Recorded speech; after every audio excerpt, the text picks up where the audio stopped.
Good afternoon, everyone. Seems like spring out, so that's a good sign. I'd like to call the meeting to order of the Select Board on this Tuesday, March 10th, 2026 at 4:05 p.m. Could I have a roll call, please? Veronica Cal present. Sally Goodrich present. And Laura Schifrin present. Join me in the Pledge of Allegiance, please.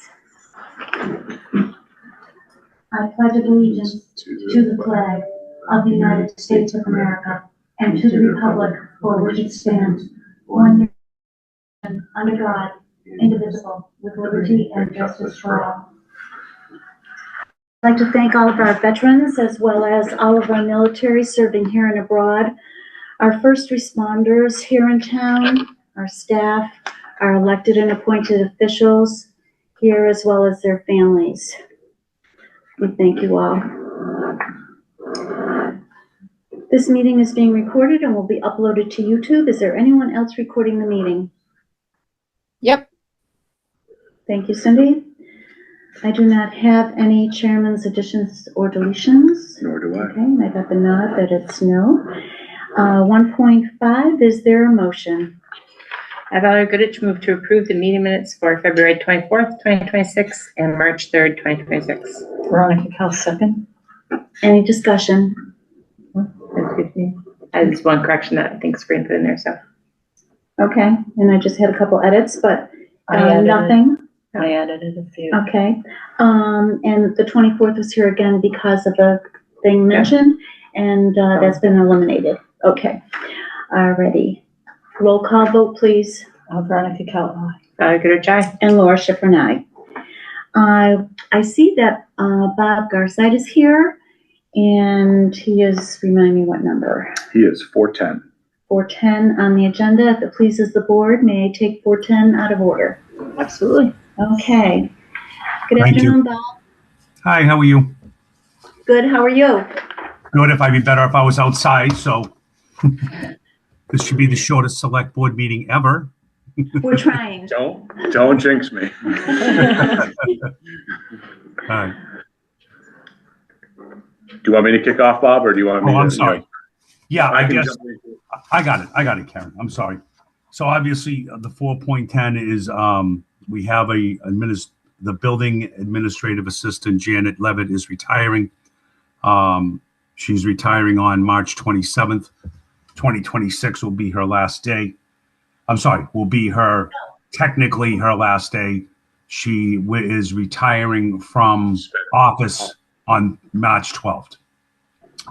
Janet has put 27 years into the town, a remarkable career, basically serving the citizens, the contractors, and the town of Townsend for the last 27 years, which is a feat. I'm about 5 years into it, and I don't know how I'm going to get the next 22, but she's way ahead of me. So, we'd like to thank Janet for her service. And I think what we wanted to talk about also is what we're going to do in the building department, because, it's just me and her, and what we think we can do moving forward. Okay. Yeah, Bob had a couple ideas. I think he's, checked with some other local TAs and town managers in terms of, paths forward. We noted that there's, some flexibility within the budget for Bob to sort of see, how to, move forward, but also being financially aware. And he sort of touched on an idea this afternoon about perhaps having him come in for some more office hours, or being present in the office more, and then sort of offsetting it with, other inspectors that we've worked with in the past to go do the site inspections. I think with the longevity and the sort of the tenure that Janet had, it's tough to fill those shoes right off the bat, and it really ought to be something we'd be thoughtful about over time and not rush in to hire any one person, but perhaps backfill for a little while now in honor of the budget, and as well as giving Bob some time to sort of shake out as a department head where to go from here. Bob, does that sound about accurate? That is accurate. I mean, my understanding is, let's face it, that we all know where the budget situation is. We have a little money left from Janet's pay. It's up to the select board and the town manager whether you guys want to fill that position. My understanding is a hiring freeze on until we all until this all settles out. So, we could do several things. There's a short-term goal and there might be a long-term goal. It all depends on how you want to look at it. There'll be some monies left over in the budget to get through fiscal year 26, which will be a remaining, I count it as the remaining 16 weeks. The 16 weeks starts next Monday. Janet leaves on Thursday. I understand she might be getting paid vacation or whatever the case may be, but for the fact of the matter is the staffing of the building department has to start next Monday. So there's several ways we can attack it for the fiscal year 26 or even the fiscal year 27 and, give it a time trial and play it out. It's up to how you guys want to approach it. We could certainly put in another inspector. Part of my time, I know I'm in the office, but my time is out doing inspections also, half of that time. So having an inspector, we have Dana Barnes on the books. He's the alternate here. There are several others that we can get. It's not a problem.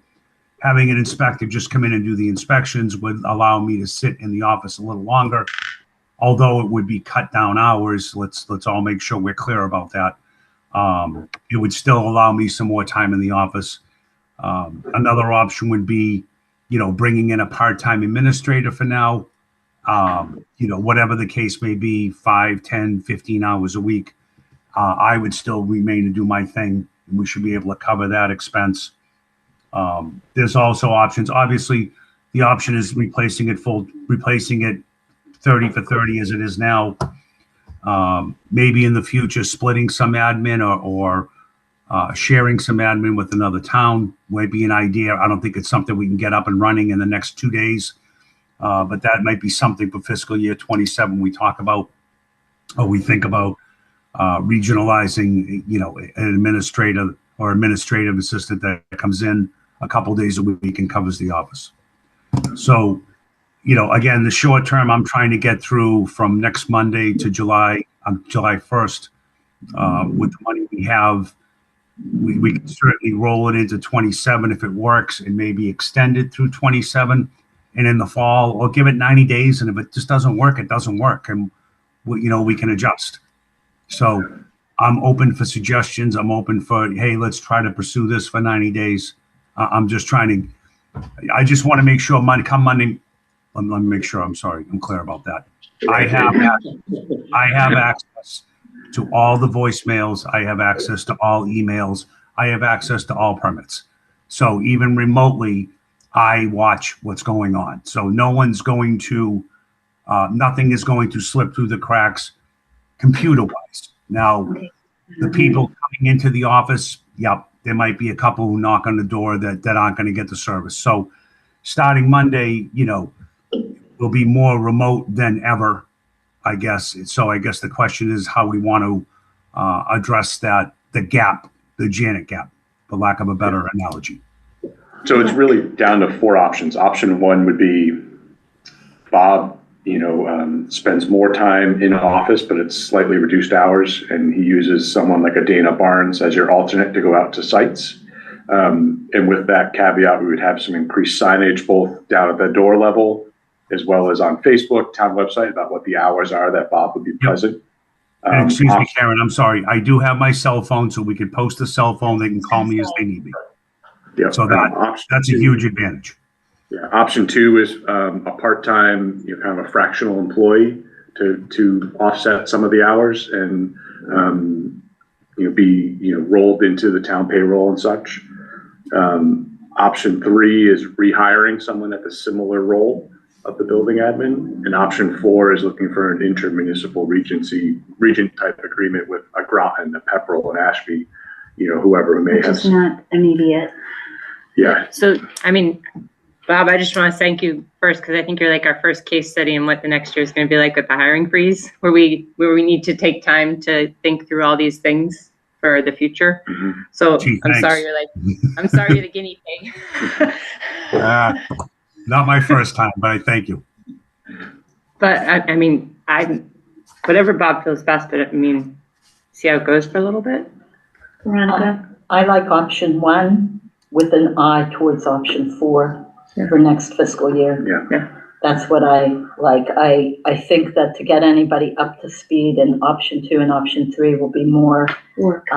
more, dissonance. Especially with the budget still, and I think the reason for the Yeah. hiring freeze, we have to keep reminding ourselves why it's there, is to explore all these things and see if we can have a slightly different, it's still a high quality service, but it's just a slightly different arrangement.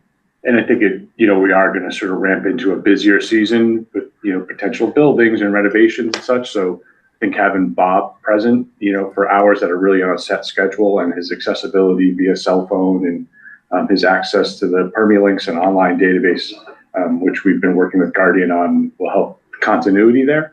And then twofold is you have someone like Dana Barnes, who's a pretty experienced home inspector in the area, to go out and do some of the site work.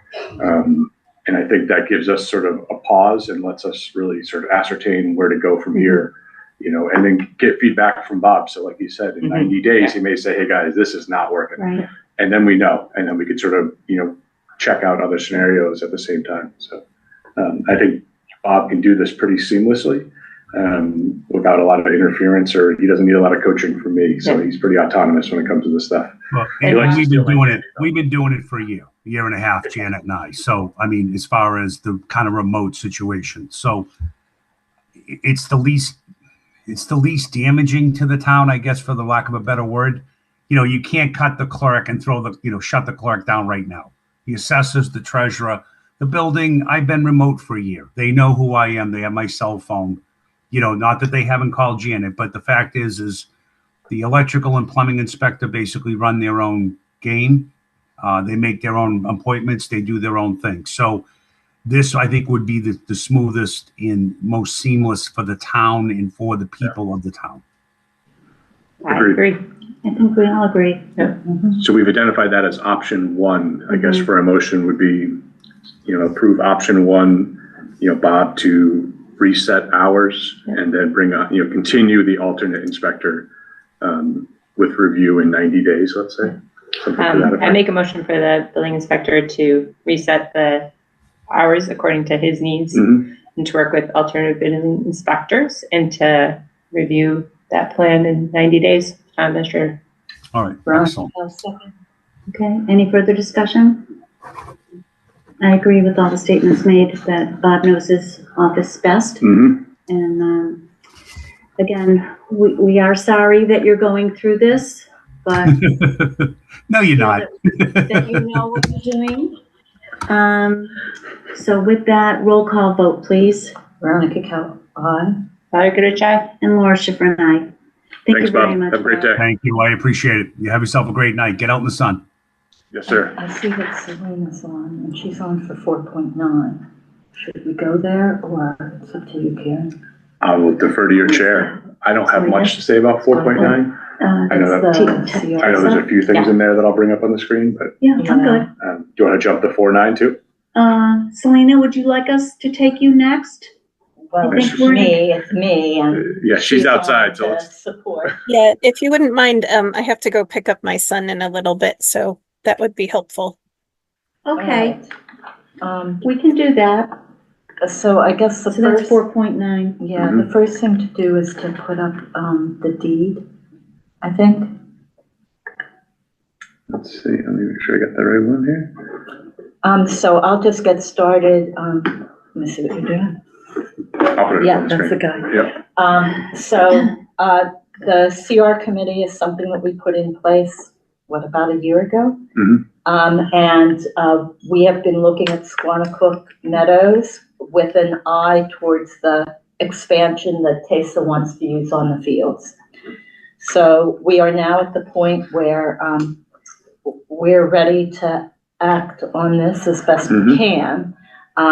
And so I just wanted to update the committee and get a vote of support. So the property is Squanicook Meadows. Everybody knows where that is, right? Tesa Fields and the surrounding open space. This was the open space for the Horseshoe Drive development. And this is the deed. It's in the SharePoint. So it was the open space intended use was for a future well site. And that's, if you read through that, it's parcel B3A on the plan. Also, as the remaining parts of parcel B3, B1, and B2 shall be known as Holly's Playground. And part of that, at least, is what is used by TESA for the fields that they are hoping to expand. So if it were today and that property was either held by the owner or deeded to the town, and it is deeded to the town, it's town-owned property, there is a potential for a conservation restriction to be placed on it.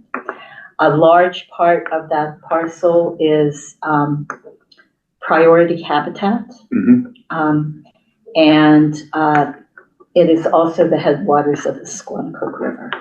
So I guess the next one I want is the plan.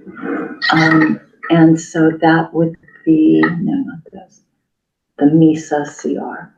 So we, the town, have a lease with Squancook, with TESA. And, no, not that one.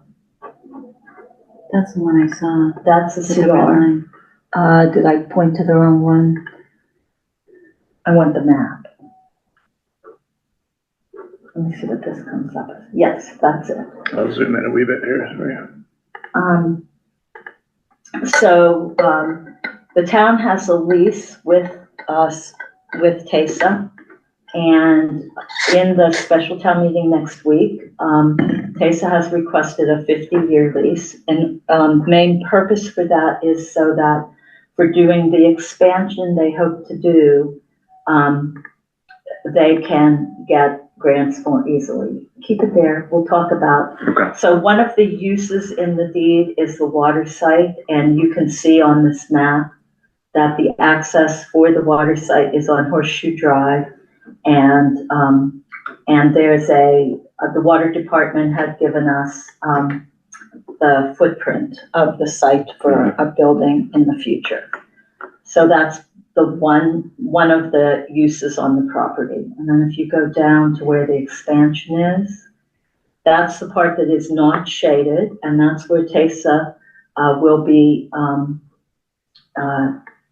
updating and expanding their use of that area for the town soccer fields.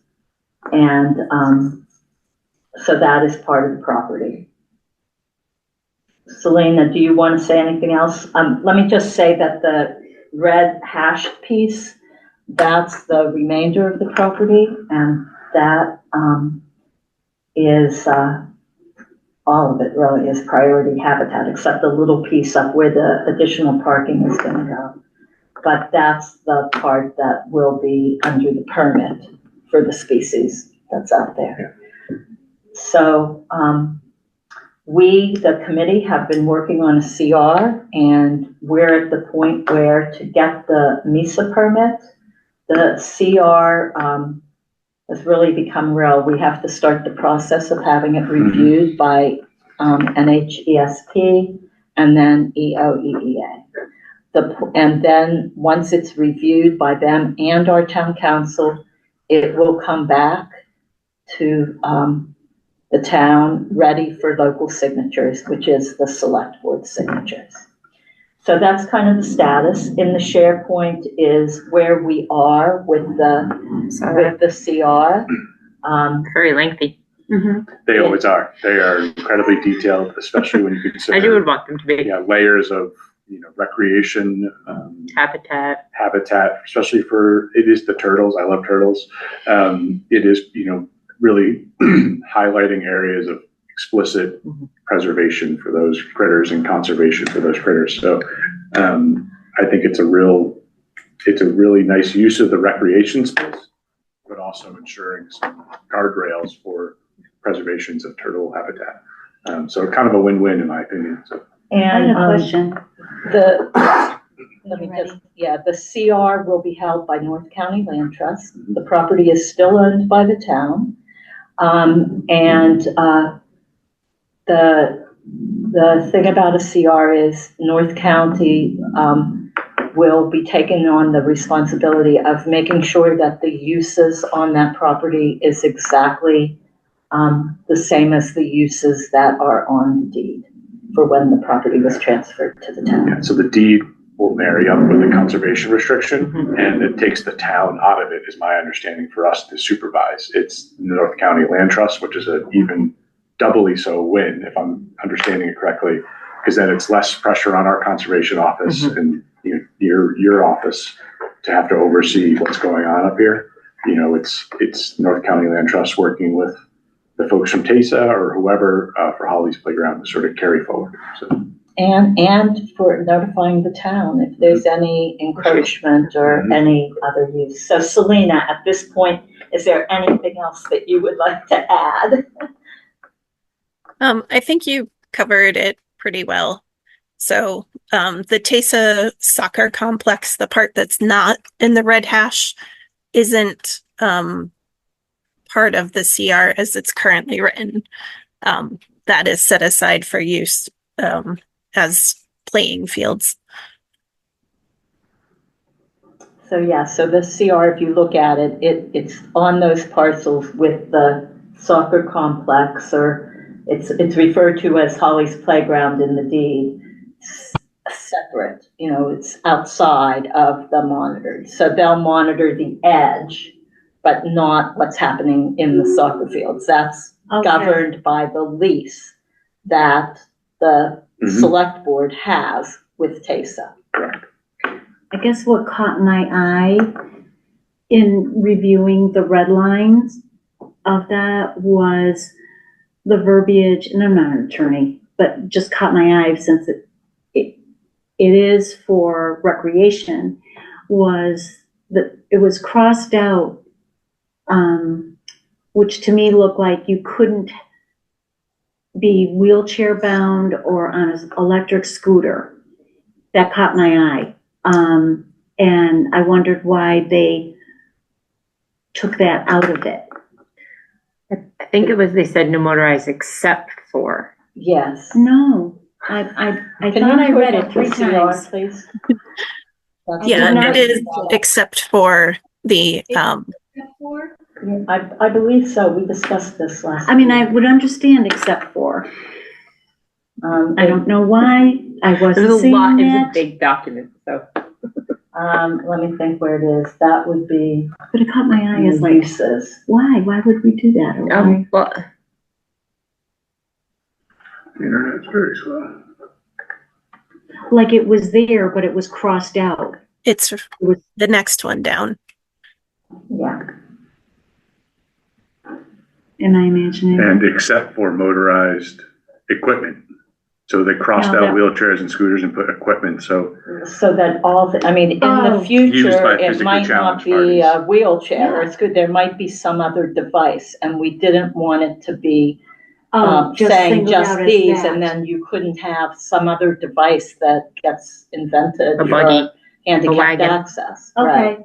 Well, I think I know as a soccer player, I I wrecked my ankle misinterpreted. once and then I had the little scooter, but I know they mechanize those now. So sometimes it could be like a mechanized scooter or whatever. Okay. So those little cart things, they got all sorts of All right. devices. So. So it's except for motorized equipment used by physically challenged parties. Mhm. So you can't go out there in a snowmobile, but you can use any sort of motorized equipment used by physically As challenged deemed persons. by ADA or, Yeah, criteria. exactly. my one question in terms of our conservation group and everything is because that we still govern the TESA part of the lease, is there restrictions on what can be used on those fields because the conservation is around it? In other words. No, I mean, their access, if you look at the. No, I mean, like, in terms of what they can use on those fields for materials, chemicals and stuff, is that all affected by That's that? part of the lease. Okay, If that's you what- read our lease Yep. with them, it's. It regulates the And James would. It's know. herbicides in and there, whatever. yeah. And that is still on our conservation, not North County, or is it? No, it's not conservation at all. It's the select board Okay. who is the lease.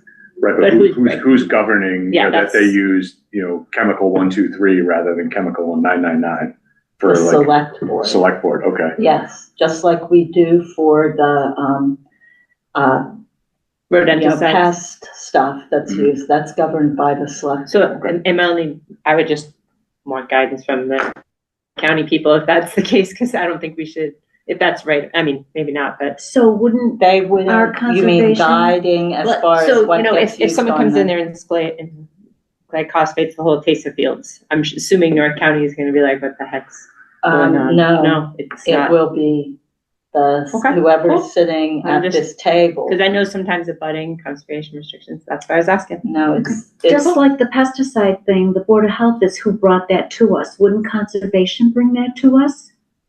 it's in the lease, so when the lease was written, yes, conservation was consulted Okay. on that at that point, or they, you know, it wasn't done in a vacuum when the lease was done. There was a group of people that worked on that lease, I including, trust James. Yeah. well, James was Yeah. part of that, Mhm. as was the permit holder for the species. So there's a permit holder in town with NHESP for monitoring the species that are out there. So that all goes into that, and that was part of what's in the lease. So, So before you guys, you have a motion to approve the conservation restriction concept for Squanicook Meadows as presented. Sure. I value Goodrich move to approve the conservation restriction concept for Squanicook Meadows as presented. Is there a second? Veronica Cal second. Any further discussion? I just want to say that the CR that you have, that's the template that NISA or NHESP provides. We use that template. And all the strike arts are there because it's just about ready for review with them. And the strikeouts are because they requested that. The things that we striked out were things that they would normally, it was in their template. Okay. And so we adjusted based on that. So just know that, that's all. Sounds good. Any further discussion? Hearing none. Roll call vote. Should I vote or should I abstain? I'm on the committee. I should abstain. You should abstain. Yeah, I will abstain then. Value Goodrich, aye. And Laura Schiffer and I. Thank you very much. Thanks, Selena. Thank you, Selena. Next step. Thank you. Have a good one. Thanks, Thank you too. Two. Cool, all right, we jumped ahead there. We're going backwards. Yeah. Kind of excited to keep people on Now their we toes. can go to the beginning. 4.1. Just because maybe I missed it, we had no appointments, we had no hearings, No. we had no official personnel, so. Not you're to at my 4.1. knowledge. Yeah, just good, okay. 4.1.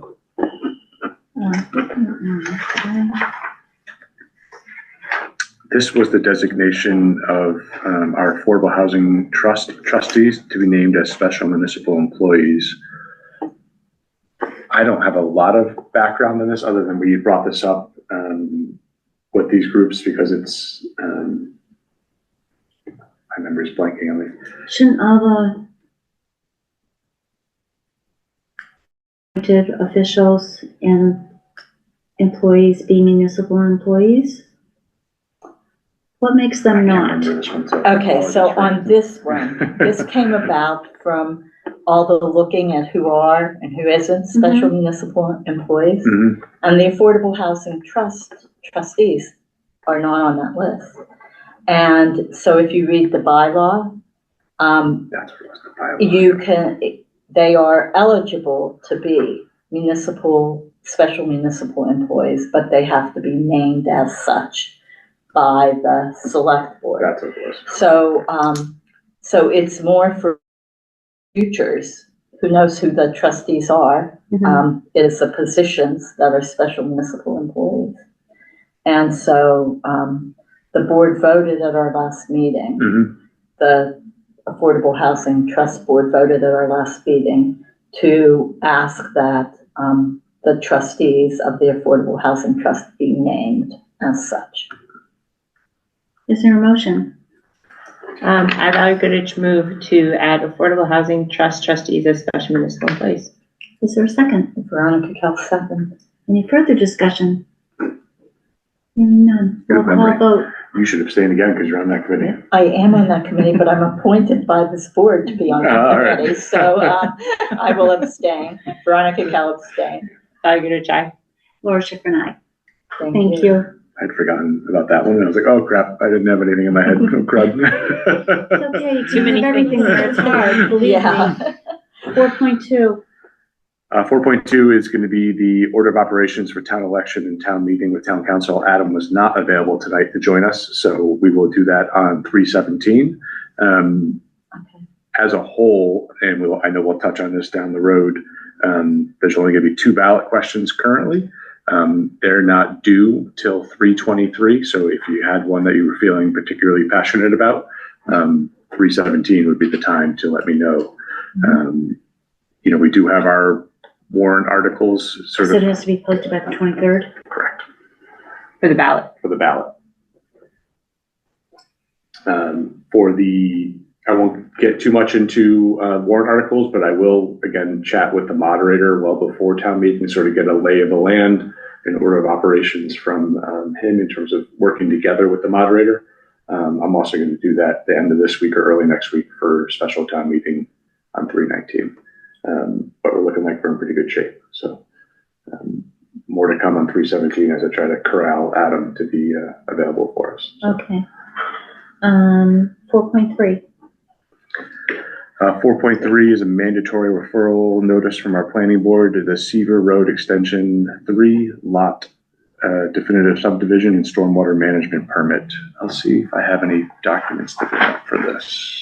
They're all there. There I it went is. through them. Beautiful, okay.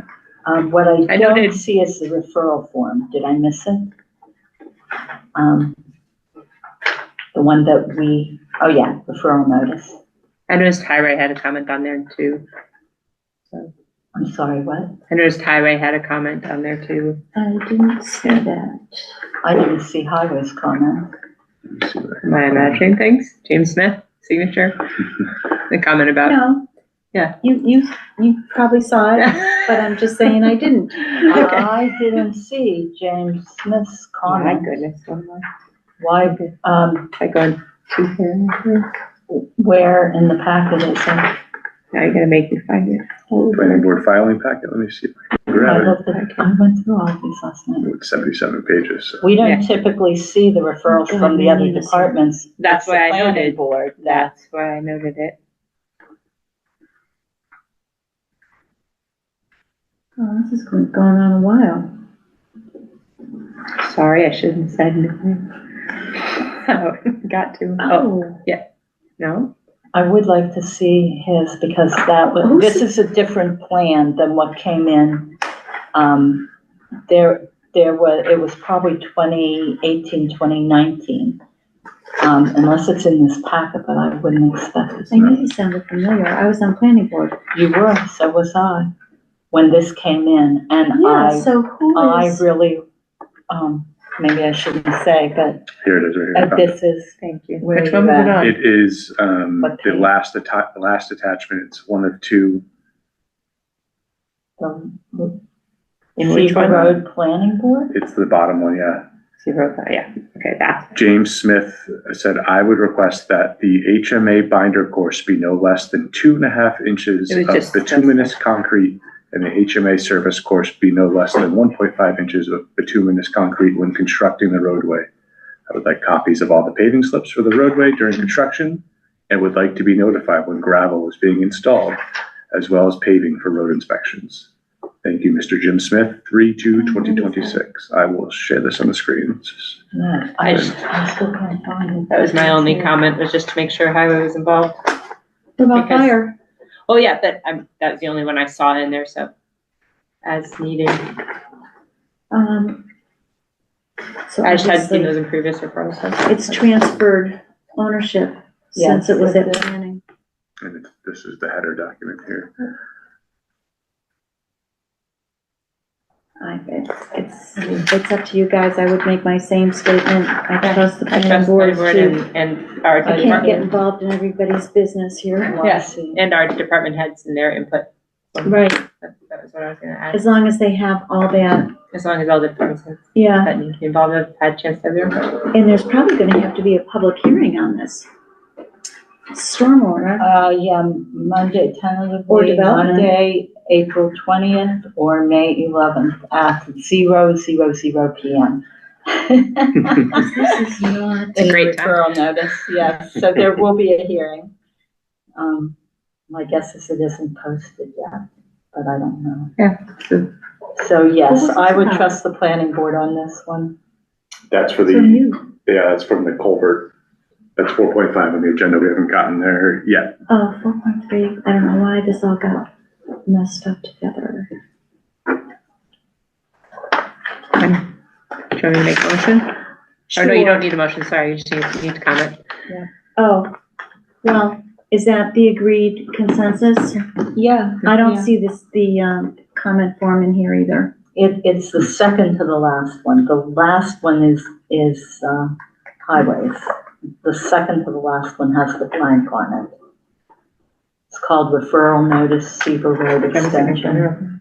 Yeah, because, So it looks just like that, but it's blank in there. It's the one above it, the one above it.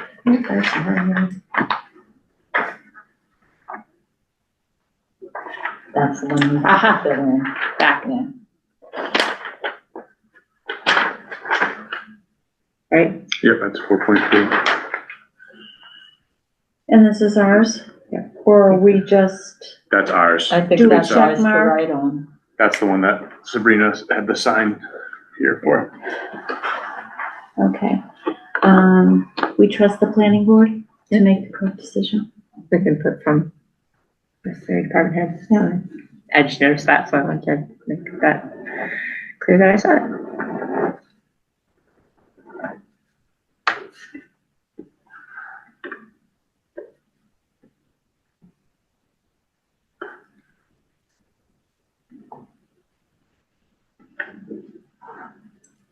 Because I think they're working with Oil and Tanner right now, with stormwater management for the peer review, so there's some You coming up? procedures they're following, so, It's really strange. This was like so many meetings yeah. from, Way back. Way It was- back. It was a completely different plan. Completely different. So, because there's a guy in Lunenburg whose address is Seaver Road in Townsend, and his driveway is through there. yes, and To our get post to the office house delivers in there. Lunenburg, and our post office delivers to him. But he actually lives in In Lunenburg. Lunenburg. I can And so give his you a whole mail is list on delivered that. to the end of that street, but they would not give permission for development there. It was a Well, whole it was, thing. well, there's a lot of wetlands there, Yeah, a lot. And so I like this plan, I do. Yeah, there was a neighbor's son stopped by yesterday looking for the plan, so he was asking about it. Mhm. Said, sure, yeah. Want to know what it is? Yeah, you Legitimate? I'm adding public safety to that comment of department heads. Yeah. Is that okay? Whatever you want. Refer it to the post office, apparently, too. Check the mailbox out. My mailbox is still up. Here's that one. Okay. All right, that was 4.3, so we'll go to 4.4. 4.4 is the senior center. They know we're in a hiring freeze. They're looking to hire a senior center van driver. This cost is paid for by the Lowell Regional Transit Authority, or LRTA. But they did want to just ask for the okay from us. I'm very appreciative of that, just as we are being fiscally responsible. There isn't a cost to the town, but just more for you to be aware of that this is someone that will be enrolling with the town, and wanted your okay to allow them to do this. So Sure. Um, No cost? it's Still covered service. by the LRTA. Yeah. I value Goodrich move to approve the hire of or posting first, right? Not a hire, yeah. Yeah, I think posting. I value Goodrich move to approve the posting for for a senior center van driver contingent upon approval by the finance committee. Do Do they have it on tonight? Why? No, Because Which finance No. committee? has nothing to do with the finance. No, but when we had that hiring Hiring freeze, all things were supposed to be run through FinCom to make a recommendation, and then up to and the then select board. select. In that case, Yeah, that's so the we're, motion. so it is contingent upon them saying, The okay, recommendation. Let recommendation. me redo that entire motion. Start from Not scratch. approval, but their recommendation. I, Valley Goodrich, move to approve the posting for a senior center van driver to be paid through LRTA, contingent upon recommendation by the finance committee. Is that better? Veronica Kell second. Okay, any further discussion? Hearing none, roll call vote. Veronica Kell, aye. Valley Goodrich, aye. And Laura Schiffern, aye. 4.5, 4.5 is from me, so it is my asking the select board for an okay to have me send these letters of support off to MVP as well as CRMA. I'll make sure I explain the acronym out correctly. It's the Culvert Replacement Municipal Assistance Grant for fiscal year 27. We're essentially applying for as many culvert replacement type grants as we can for the town. I'm working with colleagues at Weston and Sampson. They are excellent at compiling all the information. And they said, hey, sometimes a letter of support from your select board conservation planning really goes a long way to garner more support.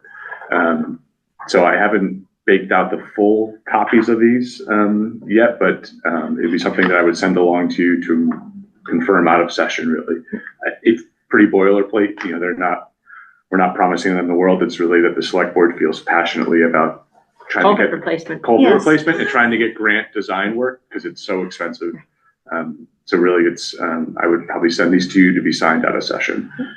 so we already applied for, 2 of them already, but we found a couple others to apply. We're going to apply for every single one. oh, okay, were we denied? We haven't heard back Oh, we yet, haven't heard back, okay, but working with Weston and Sampson, they said, hey, let's keep applying. okay. And are they reviewing everything around town?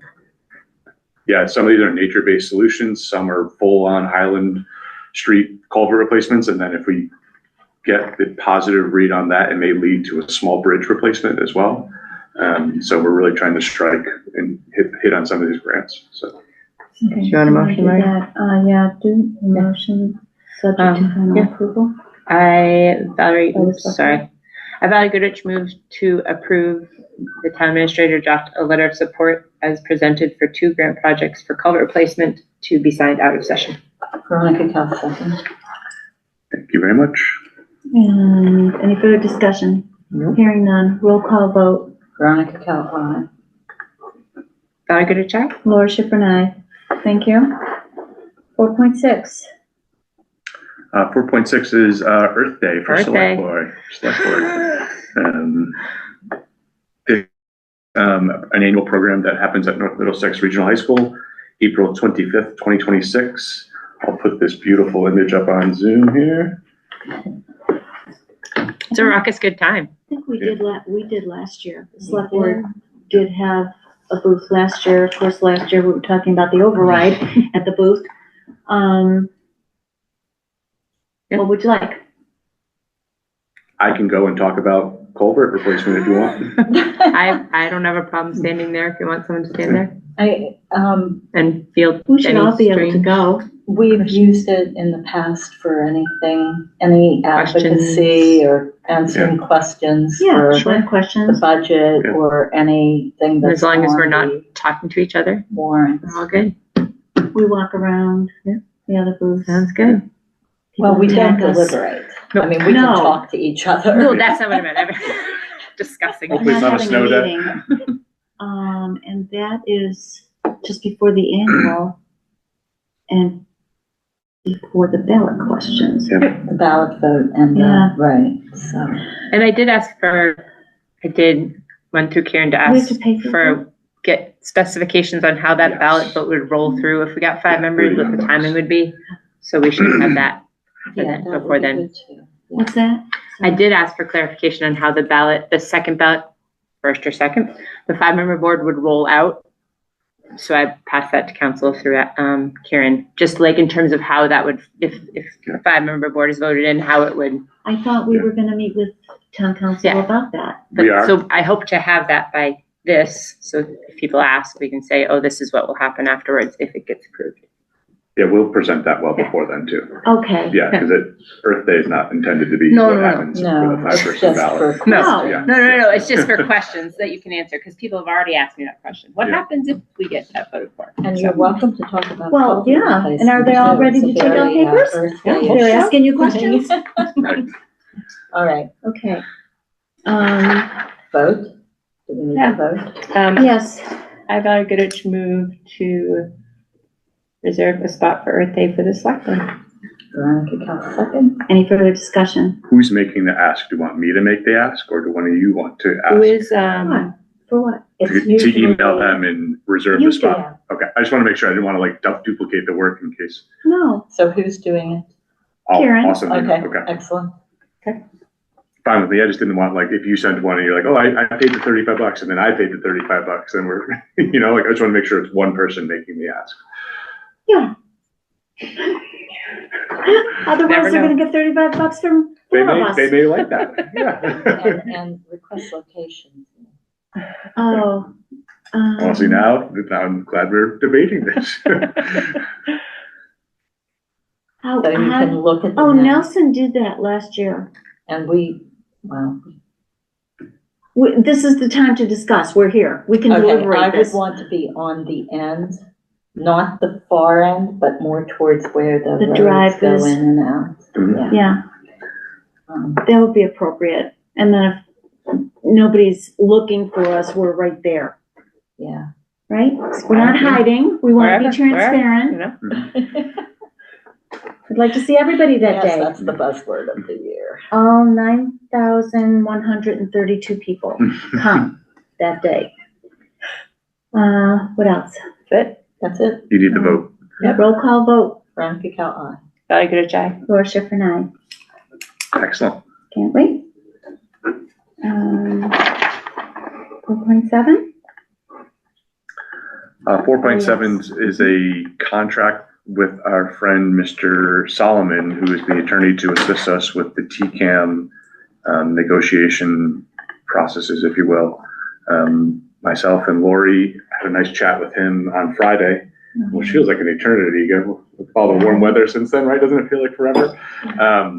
But, you know, I suspect this is a pretty boilerplate contract for us to work with attorney Bill Solomon in terms of reviewing the agreement with TCAM. They look the same. Very, Except for very dates. similar. Yeah. Except for the dates. Yeah. We had the meeting, he explained when you're looking at the contract, at those that are like fill in the blank parts, like the date and the, how much per hour, that kind of thing, is all in there. Mhm. Yeah, it was fine with the fact that we are okay signing it now. We can go on to TCAM, and I'll give a report on the TCAM meeting. Can I ask In the how, liaison part. where this comes out for funding? Where this comes out of the Legal budget? fees. Legal fees. Yeah, Town council. So here is the question, number 5. Tell me about number 5 in this contract. So. That was the only question I had on.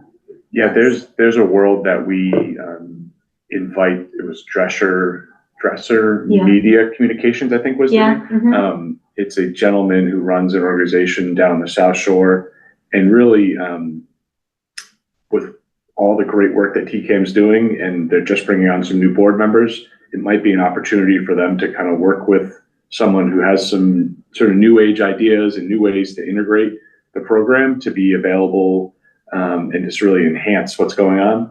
So I think that would be a really nice item to incorporate using like an outside consultant to deepen the. He did not recommend that we pay for it. So, well, read the second sentence then, please. It's that TCAM. Secondarily, if needed, and absent TCAM directly retaining such a consultant, the town may decide after further discussions with the attorney to directly retain such PEG access consultant. Yeah, if TCAM doesn't, but it's only an if. The option is there. It doesn't say we will. So part of the I'm agreement. good with the first sentence. I'm not good with the second sentence. part of the agreement with TCAM would be, part of our agreement with them would be, you need to work with XYZ consultant. If that's a deal breaker, then it sort of resets everything. But Well, I What I'm can, reading here. maybe I should comment now in reference to TCAM. Yeah. Because TCAM has met. TCAM now has a full working board who I met with them and facilitated with Dave as the director. And it was Mary Roberts, who is the treasurer, Lisa Luand, who is the vice president. The president is vacant. He's just left. And Yasmir Santiago was appointed by, or voted in by Lisa and Mary. And this was, I'm losing my days, Monday. yesterday. If today's Yeah, Tuesday, yeah. So that meeting went really well in that they organized themselves. Vice President and Treasurer are the same, and Yasmir is now the clerk, and she actually started taking the minutes yesterday.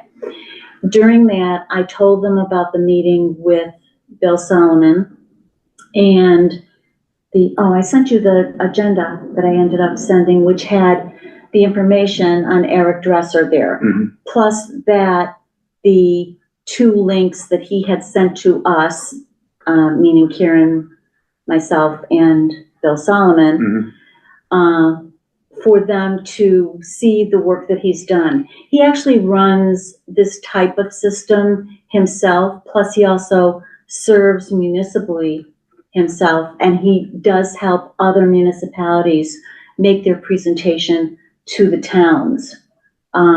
No fee, there was no money discussed, so that would have to come between them. Yeah, between TCAM and, I have no problem with even writing into the contract that they need to, I don't know anything about this Eric Dresser because we haven't been provided that information. However, I don't think the town should be directly retaining that consultant, and that's what I read here. So if you strike that second sentence, I'm good with it. I mean, I'm even good with you commanding that they, putting it in the contract that they have to do that, or we don't sign it. Yeah, I have the. But that's not the way this reads to me, is what it comes down to. And we give all that funding, the PEG access funding, to TCAM. So they have the money to do it. Unless we are going to keep back funds from the PEG access part to cover this, I am opposed to that second sentence. That's all. So other than that, I'm good. You're That's opposed not to intent. the secondarily if Yes. needed and absent. Secondarily, if needed and absent TCAM directly retaining such a consultant, the town may decide, That's right. Under the May. after further discussions with the attorney, to retain such PEG access consultant. Right. So maybe you won't, but maybe you will. And then it's a question of, How do you pay is for it it? being paid for? And get so rid of it I then. would just strike that. I mean, if you want to make the words different so that,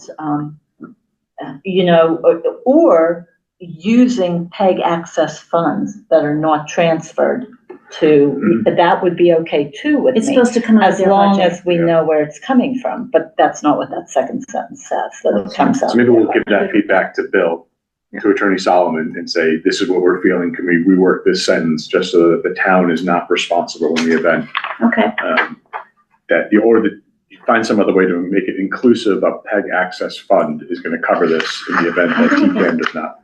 So Yeah. Because that was the intent. But More than other that than was the that, intent. I'm good with this. Yeah. It's just that sentence just kind of Could I jumped have out. a motion with that correction? I value to move to approve the legal services agreement with Attorney William Solomon for TCAM, with revisions as discussed for Section 5, and authorize the interim town administrator, Kieran Meehan, to sign out of session on the select board's behalf. I'm deciding if I want to second that or if I want the motion to specifically state what was discussed. Would you rather it come back on 317? I would rather it come back on 317, yes. So Or would let's. you- Unless you want, I can be It's specific just if you a want. week. Or be specific? I'll be specific. You ready? Then we don't have to do it again. Please, because I'm, I Valerie TCAM's Goodrich. meeting again on Monday. Okay. And we're meeting with him on Friday. I have it in my calendar that we're meeting with Solomon on Friday. Okay. And TCAM has Okay. asked for it to be in that Okay. meeting. Yeah, I Valerie Goodrich move to approve the legal services agreement with Attorney William Solomon for TCAM with the following edit. Removal of the last sentence of section 5. Or, is that fine? or modifying the last Modifying. section of Let- section 5 to provide a funding source should the town choose to retain the PEG access consultant. Unless you just want to say it's TCAM's funding source. It's gonna come from TCAM. It's No, not go gonna with come from my our motion. budget. Yeah, it's fine. Yeah, So that, and authorize the interim town administrator, Kieran Meehan, to sign out of session on the select board's behalf. Veronica Cal second. Oh, sorry. Any further discussion? Thank you. Roll call vote, Veronica Cal, aye. Valerie Goodrich, aye. and Laura Schiffer and I. All right. Thank you.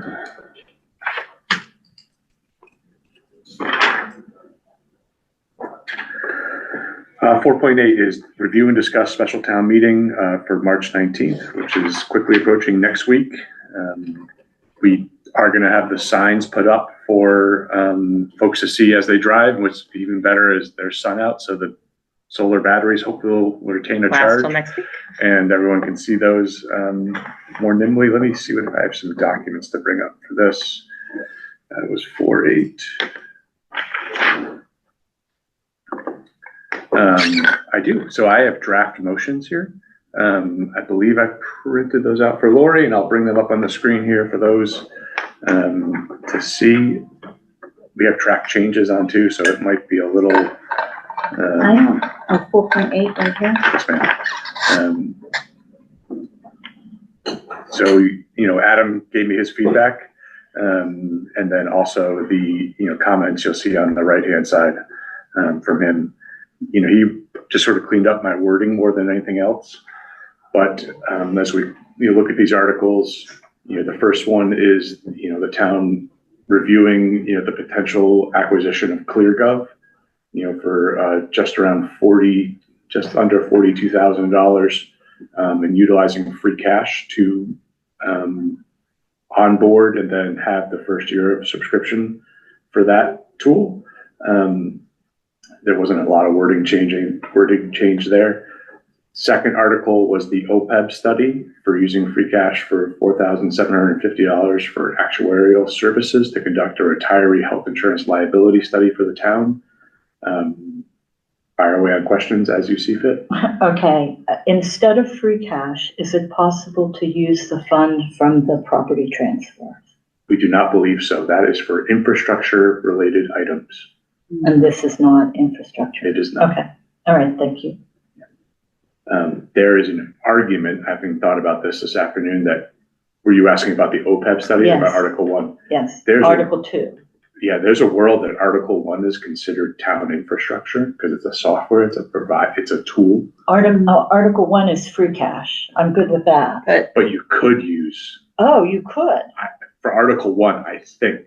Well, then let's find out about that. So I gotta check with Adam. And this is related to our budget discussion later too, also, correct? Article 1? So you want Yes, to bring that yes. up later or now? Later? Okay. Yeah, we'll focus on the motions Okay. for now. So food for thought Okay. there. Article 2 is truly a free cash. It's not a lot of money. It's a Yeah, discovered study for us to use. Article 3 for legal services for stabilization fund. Adam just cleaned up the wording a bit here. There is some commentary on the right there. And his notes are, while appropriations to and from a special stabilization fund require only a majority vote, the establishment of the fund itself and any subsequent alteration of its purpose is a 2/3 vote. He notes that there's, you do have the question, and if it's deemed acceptable by the moderator, you would do voting twice on Article 3, one vote creation, and then the second on transferring monies into said fund. So do we need 2 motions for that? I mean, if we're doing 2 votes, don't we need 2 motions? It's a good question. I haven't gone back to him yet. It's easier enough to split up though, like I move the town vote to establish a special preservation fund, so I'm gonna do the town And the vote to second transfer one. from free cash to some of that. It's Right. easy enough to, if he says it's okay to. Yeah. Then we should do 2. Okay. 2 motions individually. So it'd be like, motion 3, then 3B, just for legal statements. I'll put that in there. Article 4 is your police union fiscal year 26. Categories are using ARPA funding for a 1-year, agreement with the town's police bargaining unit. I'll get into this later when we touch on my PowerPoint for how I sort of came up with an idea to depict this. Similar with Article 5, this is now, the number has been whittled down to $197,000. Initially, it was $327 for an override for the taxpayers to decide both at this special town meeting, then as a ballot question for your annual town election to exceed the levy limit. And I'll break out how those costs go. Article 6 relates to the Squanicook Meadows Holly's Playground discussion earlier, authorizing the select board to enter into a new 50-year lease agreement to align with the conservation restriction language that's been set forth by the deed already. And we're acknowledging that there are existing water resources there already. And hopefully the town allows us to set the terms and conditions via the select board with the leaseholder TESA, Townsend Ashby Youth Soccer Association. So this is for the lease, just for the area that was not in the hash marks on the map that we saw before. Okay. Article 7 was previously a Board of Health article. They had, after submission, they had decided, please do not take any action. So we just have a motion that says, I move to take no action on Article 7. The next articles are related to the town clerk, codifying the role of the town clerk, special town meeting account replenishment. Adam didn't make a lot of changes here. He says, if the select board does not support Article 8, who's sort of making the motion? And I was going to chat with the moderator on that for how we sort of want that vehicle to go from that side of things. Usually it's whoever brought the motion. That's my suspicions. I'll chat with the moderator to say, do you want the town clerk to bring this forward? Because they sort of authored the motion. It's their motion. But it wasn't a citizen petitioned article, was it? No. Elected official. Elected, yeah. Articles 10 and 11 are technical code corrections. And what about Article 9? Article 9 is the $20,000 from free cash to replenish the special elections account. There's about $8,000 or so in there right now. Does the same thing apply, like for the type of account? Did we figure that out? Yeah, I mean, I thought that Is it the same as the legal fees account? Like, does it need? Should it be a stabilization account? Is what I'm asking. I guess that's the question. Yeah. TBD. Yeah, I would TBD that, and I would likely ask the town clerk on town meeting floor to share some background on that. I think that would be better described by because they own the article. Not trying to table it on you, but no, it's fine. It's the town clerk's article. I don't want to misrepresent it for you. So, Big idea. yeah, I mean, they're very, he's very diligent. So, he may have a great explanation for what he's seeing in his, And town council will be at our meeting. correct. And town council will be present. Article 10 is us and our references to Board of Selectmen to be corrected to 2 words, select board. 2 words. 2 words. That's the way it's written. So we have a variety of places to change this. All of our letterhead is 1 word. Yeah, I know Sabrina's been slowly triaging them point by point. Even if you look at the Zoom right now, it says talking select board, 1 word. So we'll get there. Article 11 is just a code correction for some of the wording. Not much has changed there. That was my quick run through of the motions. Not a lot of corrections from Adam there, which was nice. So I don't know if you have a motion per se here. I think we just, I just wanted to next week, we just have to divide them all up. Mhm. Easy enough. Are we good with that discussion? Yeah. So we'll have a brief discussion on that next week too, just to see who's doing what. Yes. Yes, Sounds good to me. and we'll talk about timing next week when we do the meeting announcements. Do you want me to present the police PowerPoint now, just because we just touched on that? Would that be helpful? Yep, Sure. Just to, part of the special town meeting. yeah, I won't belabor it too long, but let's see here.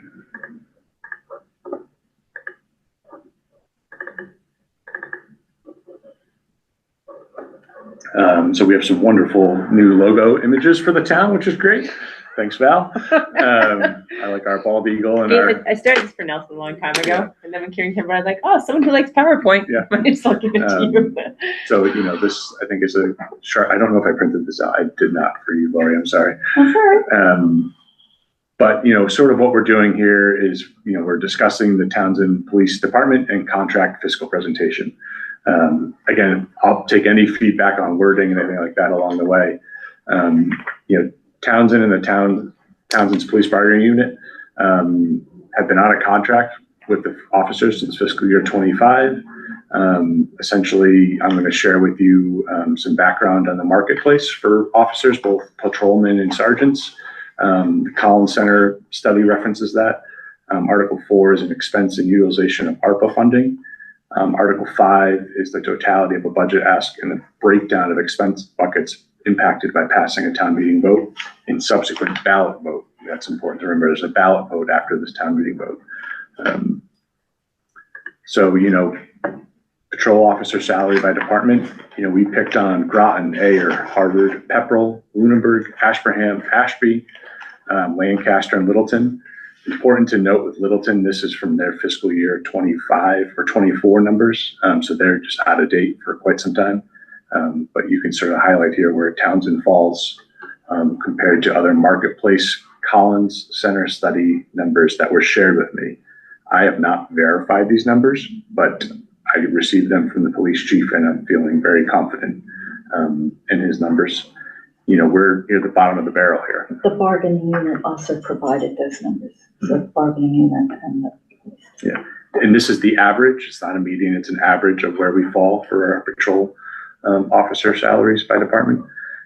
Something I'll mention on the town meeting floor, especially as I shift to the next slide here. On average, it costs us about $125,000 to train and get someone on board for year one. We're at a place now where we're losing officers frequently after a handful of years because they're going to a place where they're going to make 20K more, and their drive might be the same. So I think with some of these adjustments for our police officers, it will truly retain officers, be more competitive, and really solidify the department for years to come. As you know, they're an exception to our hiring freeze rate now because of regularly losing officers. There's a chance we might lose another by month end. So, we're just in a tough spot. Again, salaries by sergeants, we're at the bottom, tough. Warrant Article 4, this is using ARPA funds. So Article 4 asks Townsend to fund a singular year agreement with the police bargaining unit. This covers July 1, 2025 to June 30, 2026. Officers are currently working without an agreement, but continue service to the town while negotiations have been ongoing. We are asking the townspeople to pay back wages and then update the wage rates for the remainder of the year. We've asked for $53,500. I think I gotta take out this right here, but the math is a little bit different, and I'll say this on town meeting floor because of the timing. So timing, we're a month behind where we thought we were going to be because of the delay. So the numbers have shifted a little bit. There's a world that it comes in under because, again, we lost 2 officers along the way. So we're going to kind of hold the number at 53.5, and then I'll work with the police chief for making up any ground plus or minus along the way. And I'm happy to share that with townspeople. They say, oh, the math doesn't line up. You're right, it doesn't, but we're a month behind where we were supposed to be. And there's been shifts in enrollment, shifts in overtime, things like that have changed. So it's not a perfect dollar for dollar here. Warrant Article 5 relates to fiscal year 27, new wage rates and impact to police budget.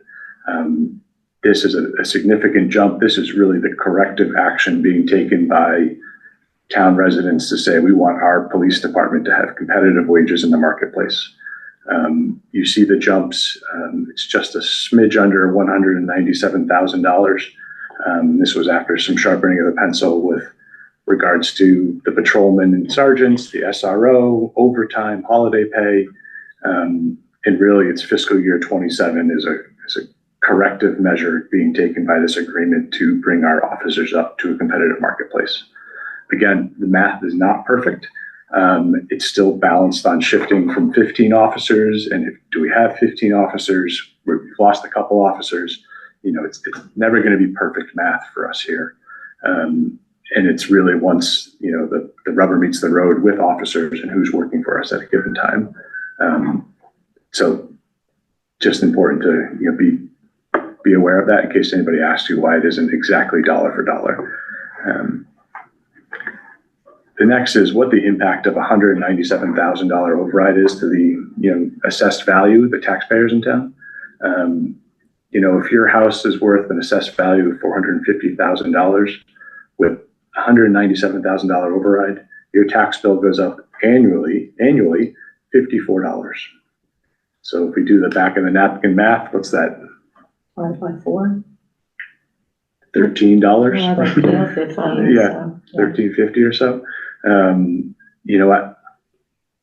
I'm never going to tell people how to spend their money, but I think it's a worthy investment for residents to ensure you have great first responders and we don't train them and then lose them. Like, that's not a sustainable practice. It's so much more expensive to keep losing people than it is to, retain them at a better rate. And you start to see some other, I just picked, 3 values. These are the ones I've been routinely using in presentations: $450, $650, and $850. You're less than $20 a quarter, at a home that's worth $650,000. I think the average cost in town is around $450 to $470. Yeah, it's in that ballpark. Yeah. So most people would see that lowest. Yeah. I did try to illustrate sort of the process here, which is if you approve Article 4 at special town meeting, police would receive back wages and a 4% wage increase for this current fiscal year. The approval of Article 4 means Article 5 is eligible to be reviewed. And if that's approved, then you go to the override ballot at the town meeting, at the town election. Mm-hmm. If that passes, that new wage rate begins July 1st, 2026. In fiscal year 28, the agreement is a 2% wage increase. Mm-hmm. So it'd be covered by our normal budgeting. Correct. Mm-hmm. I think that's really important. Question no, that's not part of the override. It's just for 1 year. Just for 1 year. Yeah. And maybe I can, share that more on the town meeting floor. Or I can sort of retool, and again, open the feedback here if you want me to, connect in any finer points here.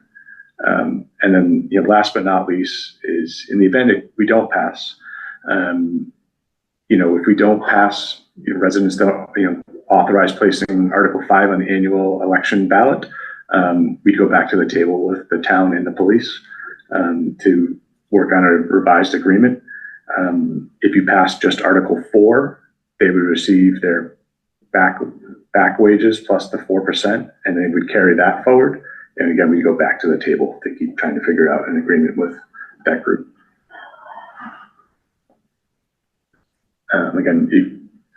I'll email this out to folks in case there's questions. I think I shared it with Chief Sartell and maybe Veronica, because she had been working with me on some of the numbers too. But I'll forward it along to everyone. Take a look at it.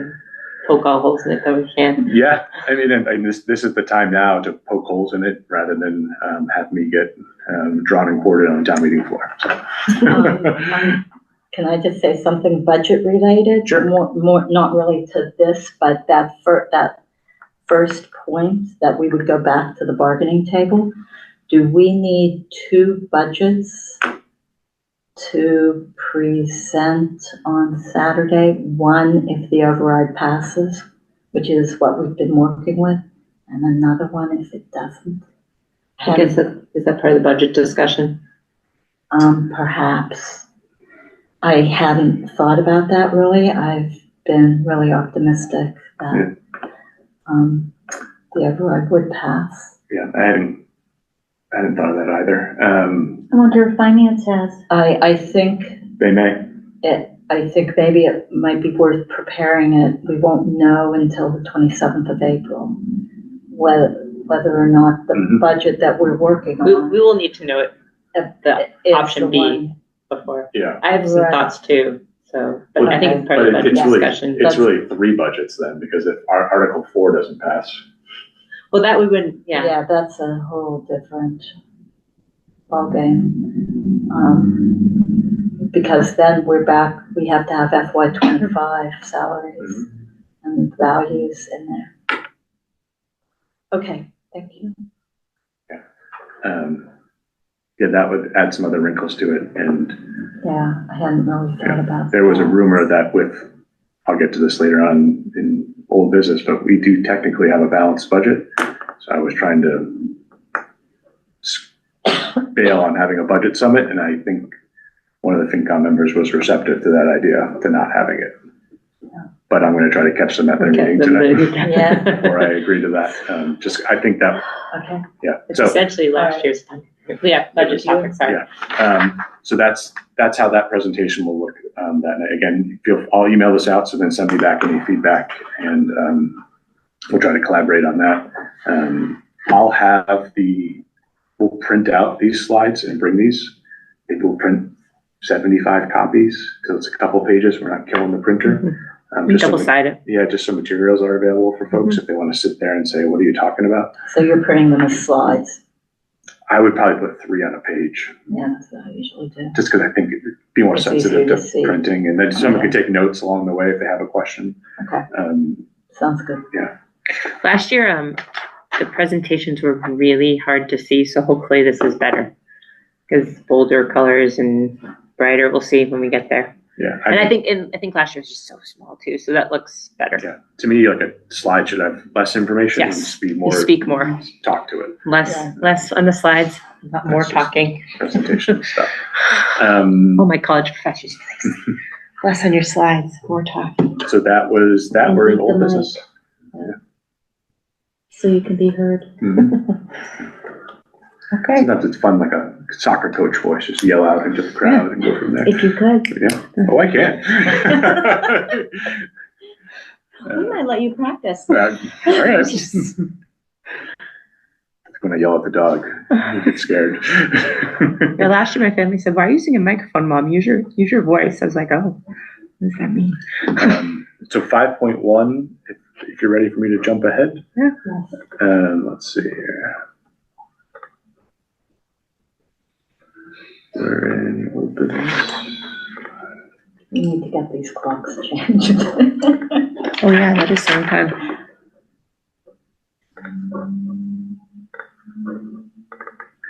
I currently only have 2 draft ballot questions. And I That's all we are. poached adding going from 3 to 5 members. That came from town council and the town clerk. And the second is the override for police. Mhm. I think those are the only 2. That is all I have right now. There's specific wording for that override. It was in that document I sent around. The exact wording. Yeah, I haven't It's read there that, when you get there. This Just copy and isn't- paste it. Yeah, this isn't to say that we won't, again, depending how the budget review goes with FinCom and Selectboard. And the school budget In votes tonight. school, this doesn't mean we won't have an override question for other things. But currently, my ask from Sabrina said, hey, make sure you get the review and discussion of the current ballot questions in front of folks. So that's where we are currently. So more to Good. come, I think. So. Yep.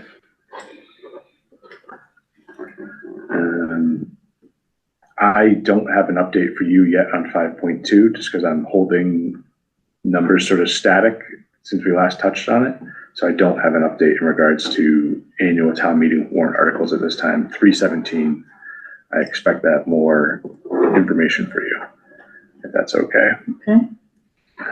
In 5.3 was a Valerie topic before. Valerie? Okay, so I threw a bunch of stuff in there for y'all. Than was there. Yeah. So I reached out to 4 different recruiters and I received 2 pretty prompt responses. One with kind of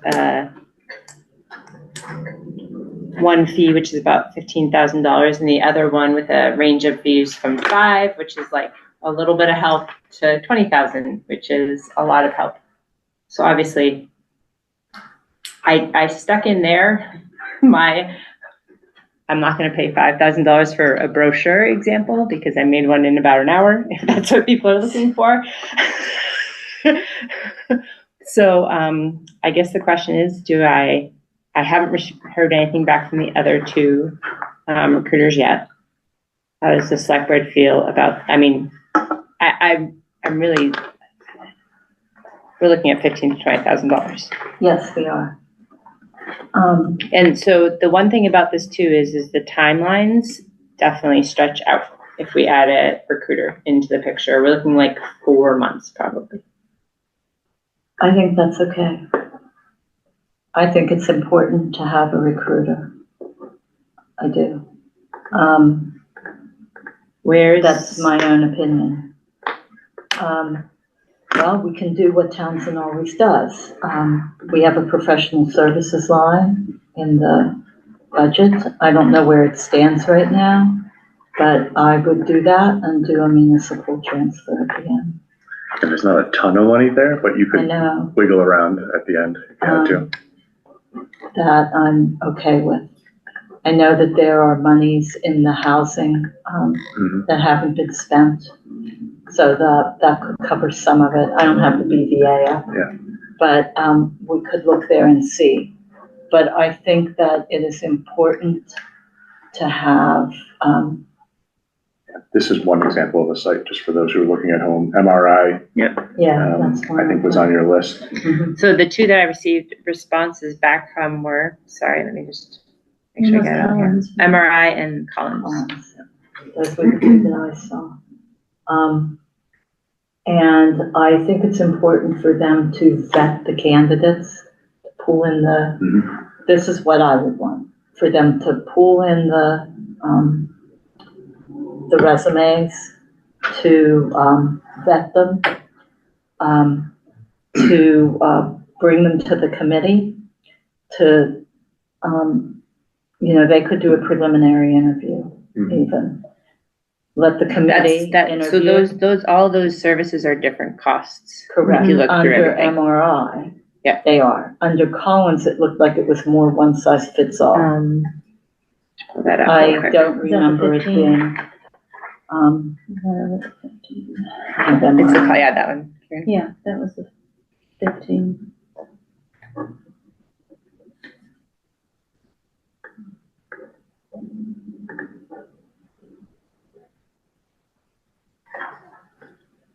I'm looking for their cloth. We've had a lot of services with Collins in the past. This is not coming up well on Yeah. the thing. I can see what we did here. So I saw it as 15,000. Yeah. 7,500 when you start, 7,500 at the end, basically. And so I would want pretty much the tasks that Collins said, but I'm good with MRI too. I mean, I don't have a hard and fast, it must be this consultant or that. And I would probably wait another week for the 2, maybe send them a poke and say, are you You know, if they're not, then they're not, but, you know, we would like to have them by Mhm. the end of the week to discuss next week, Tuesday. Are you good with that? I would also I- like them Well- yeah, go ahead. to check references. MRIs was really pretty robust in the reference checking thing, if I remember right. So that would probably, if it's not in there, it'll be an additional fee. I know, like, as a select board member in my town, we had good luck with MRI. The person who's actually lives in the town, so he made sure it was a good person we got, and we ended up with Jason. So that was pretty Do you promising. remember how much that cost you at that time? It was about $15,000. It's probably 20 now, I guess. If you look at the MRI one, it kind of had, they have two price ranges. Is it- Sorry, Karen, I mean to. This one right here? Yeah. It is worth, I think I would also encourage the committee to sit with MRI via Zoom or in person and say, this is what we really hope for in a TA. Mhm. And I think they need to hear that, because that may roll into a more thorough job description, or, you So know, that, things of that that nature. relates to, the one thing I would say is like when I was going through this, is right off the bat, like I said, I was like, we're not doing the $5,000 thing, because I literally we could do that ourselves. If it was like a brochure and a nice thing, it's about, I looked through when we last posted versus what other towns are posting now, and we have to change the way we post it. It was 3 pages of job descriptions, details. We have to change our approach to posting in the vacancy announcement, I think. Well, It's just- that would be the consultant. Yeah, it would be. doing that. That, And so I the think thing I that's took away okay. from it is if we decided not to go with a consultant, we still had to change that, because it was just nobody's going to read through it all. You can link to the full job description. And the other part too, I kind of indicated in there, and this is something that if we're going to go with a consultant, I'd want to realize the fact that our budget is changing, and the TA is literally also going to be responsible for things that we're moving from the budget. Yes, like personnel. And so, I mean, my little like mock-up thing, I put that in there because that's, so my question is do we have this wiggle room in the budget? It's tough to come up with 20K. Yeah. When we get to the budget topic, there's about $34,000 in unspent free cash currently, but that was me not advocating for ClearGov this year. Yep. So I don't know the answer on ClearGov for, is it a resource of infrastructure that we could use? And like, if we look at the BVAs, I think we're spending down. Yeah, we're Not going to have a lot left tight- over. Tight line, but I can get that update, and you don't have to make a declaration now. Maybe for 317, I can get you an updated report so you can. I'd like to look Yeah. through, I need to look through that before I vote to spend $15,000 or $20,000, because I My reason for doing this is the past 2 TA searches have not resulted Oh, yeah. in a TA I have- that stays. I completely, if I, And I think we'd be making a mistake, in my opinion, not to do that this Yeah, time around. I completely agree with the rationale. I just want to make sure we actually know where we're going to get the funds from. That's my problem. So is it, can we get it from the same place we could get ClearGov from? Infrastructure? I don't think this could be infrastructure. Yeah, I don't think this is That's a stretch. Well, it kind of fits. Yeah, No, this is a hiring, that's stretching the, Infrastructure.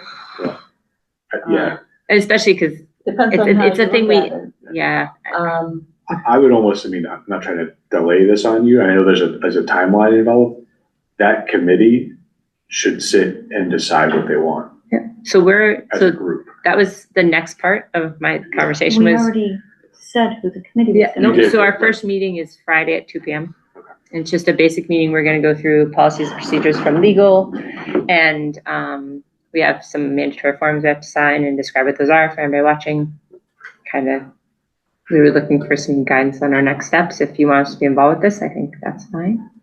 Because I think that group should help you, because if you don't go with the all-inclusive MRI experience and you go with Collins, it might be more work for that committee. So they should sort of set the table in terms of what you're willing to put into it and what you're hoping the outcome is. Well, I guess for me and my direction to the committee, and we need a vote on this, is that I would want a consultant who posts to the specifications of what the town wants in a TA, which is what you're talking about, that the consultant pulls in the interviews and does a pre-screening, that they provide the people that they think would be a good fit to the committee. There's a couple things that it's going to be a little bit different than what your exact request is. Like usually the committee still sees most of the resumes. Like it's not like we don't want them to automatically filter out them necessarily the way it was described to me. Like unless it's like an extreme outlier, like, you know. Well, we got the ones from Kansas City who could only be a remote TA. Yeah. So that, do you want that one? No, of course not. Of course not. But that's so Never know. when I would want you guys to look at viable candidates. Oh, that's what I would want. Mhm. And then I would want, once you've decided, you know, maybe you get, I don't know, 8 or 10 to look at. Once you go through and decide, okay, this is our set that we're going to talk to, and then, you know, how you're calling it down, and then give it to them to do, you know, a further look at references. I just need to know where the money's coming from before I can agree to it. That's all. I have to figure that out. Well, we're going to keep it on the agenda till you have someone. But no, so we are meeting Friday just to get, so we have the committee, we know who's on it, who's going to be setting agendas and all that type of stuff. So I guess my motion would be to use a company, and I'm okay with the Should we wait committee until we know? deciding what that company is. Contingent on us figuring out where in the budget it's funded. That would be my motion. Do you want to just do that next Tuesday? Well, if they're meeting, I mean, that's. I mean, she can still pass that message along.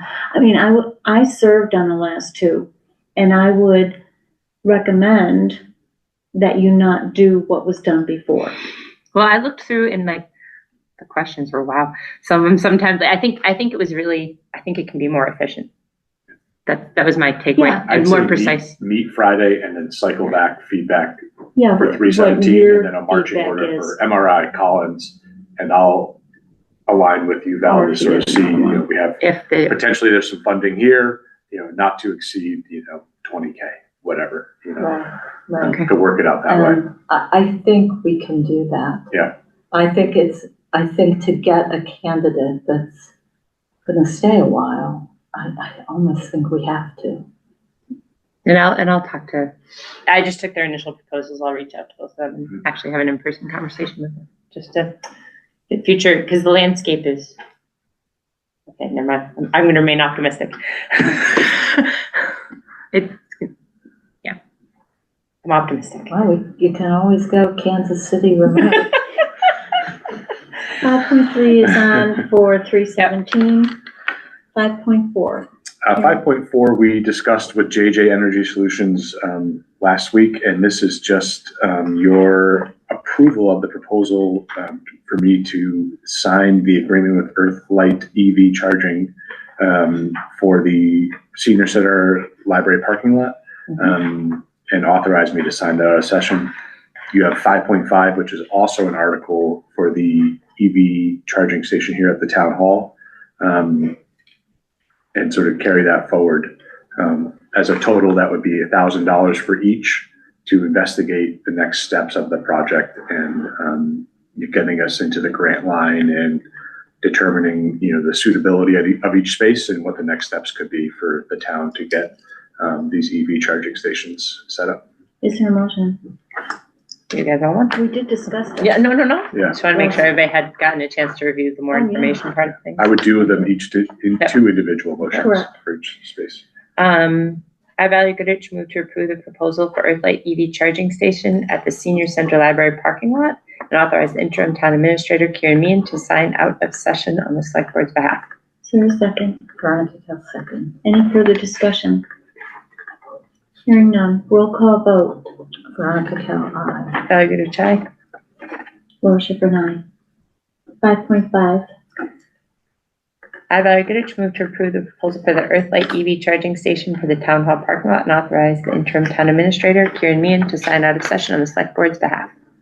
Veronica Cal second. any discussion? This is the one you Yeah. wanted more Roll call info vote. on, right? Pardon me? This is the one you wanted more information on? Yeah, and I went through the proposal. I wanted to see the proposal that was similar to, so this one is in the 1,500 range. I don't have the thing up here. The one at the library is 5,500. That's because of So- the run of the work. Yes, the closeness of the electricity. So I think it would be, if in fact the grant for 50K for each, one 50K for the one, 50K for the other, I think it's well worth doing this. Now, is this infrastructure It or is. is this equipment? This is infrastructure. Ha, okay, then in that case, I think it's worth having one at the library where you have access to the library and the trails right around there. And one here where you have access to the rail trail. And a potentially future fitness court. So you could be working out while Correct. you're While EV you're charging. charging. If we take it from that fund, does it require Town meeting vote. town meeting vote? Correct. I think It does, so, yeah. I just wanted to specify. Mhm. Yeah. And is there room for that on the annual town meeting warrant? If we put a Maybe. special town meeting in the Before. annual town meeting Townsend loves a warrant, town meeting with there, their town meeting. there so. could be. Just We an don't have- infinite loop of town meetings. Well, the advantage to doing a special town meeting is you can access the funds immediately in Right. this fiscal year. Mhm. And that's why we always did the free cash articles in that special town meeting. Yeah, well, I think it's good actually, because I don't think we talked about that sale of properties fund enough as relations to the budget, so it's probably good that we have that Yeah, possibility. so I just think it's a good idea. Okey dokey. So, So we can is there vote, a motion? there is, And did I second it? You did. you All did, right, and Ben. we discussed just now. Okay. We're just moving along. You're not used to All the right. pace. It's the light outside, we're doing good. All right, Veronica Cal, aye. Good to Jai. And Laura Schifrin, aye. Okay, so you got those to sign, and you'll let us know next week Mhm. about the special within this. Yes, special within a special, special within an annual, yeah. Yeah. Special within the annual. Because I bet there's a timing and posting and such, so. But we can, Okay. We can do that next. Yeah. I may have an empty warrant article. yeah, I thought, Placeholder? Yeah. I thought there was I placeholder. left a couple placeholders in Okay, there I just for. can think of some uses for I that. bet you The CR. can. So anyway, okay, Yeah. moving on. So, I mean, can you just update those warrant Mhm. things for us for next Roll week? it in, yeah. Oh, I just Okay. closed SharePoint accidentally.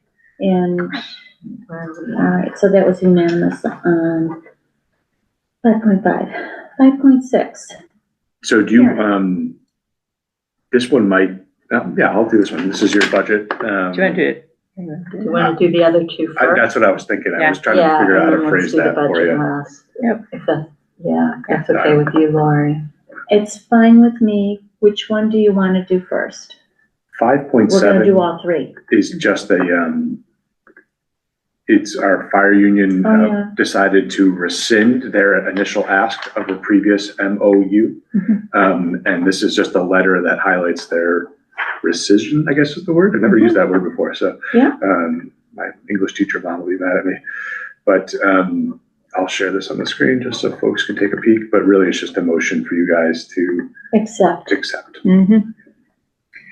Would you like a motion? yeah. I, Valerie Goodrich, move to acknowledge the proposed fire local 4926 MOU rescission. Is there a second? Veronica Cal second. Okay. Any discussion? And that is 5.6. No, that's 5.7. I thought they were That's great to chat with. 5.7, yeah. And I look forward to chatting with them, hopefully down the road. Yeah. I thought they were passionate, and it's a really important thing they're trying to do. So I think I give them their flowers, as the Yeah. catch term these days, for the hard work they're doing over there. So Yeah. appreciate And that actually being very more thoughtful. informative. I thought when they came Yeah, to that was see great. us. So, Thank you, guys. Need a vote? Roll call vote. Roll call vote.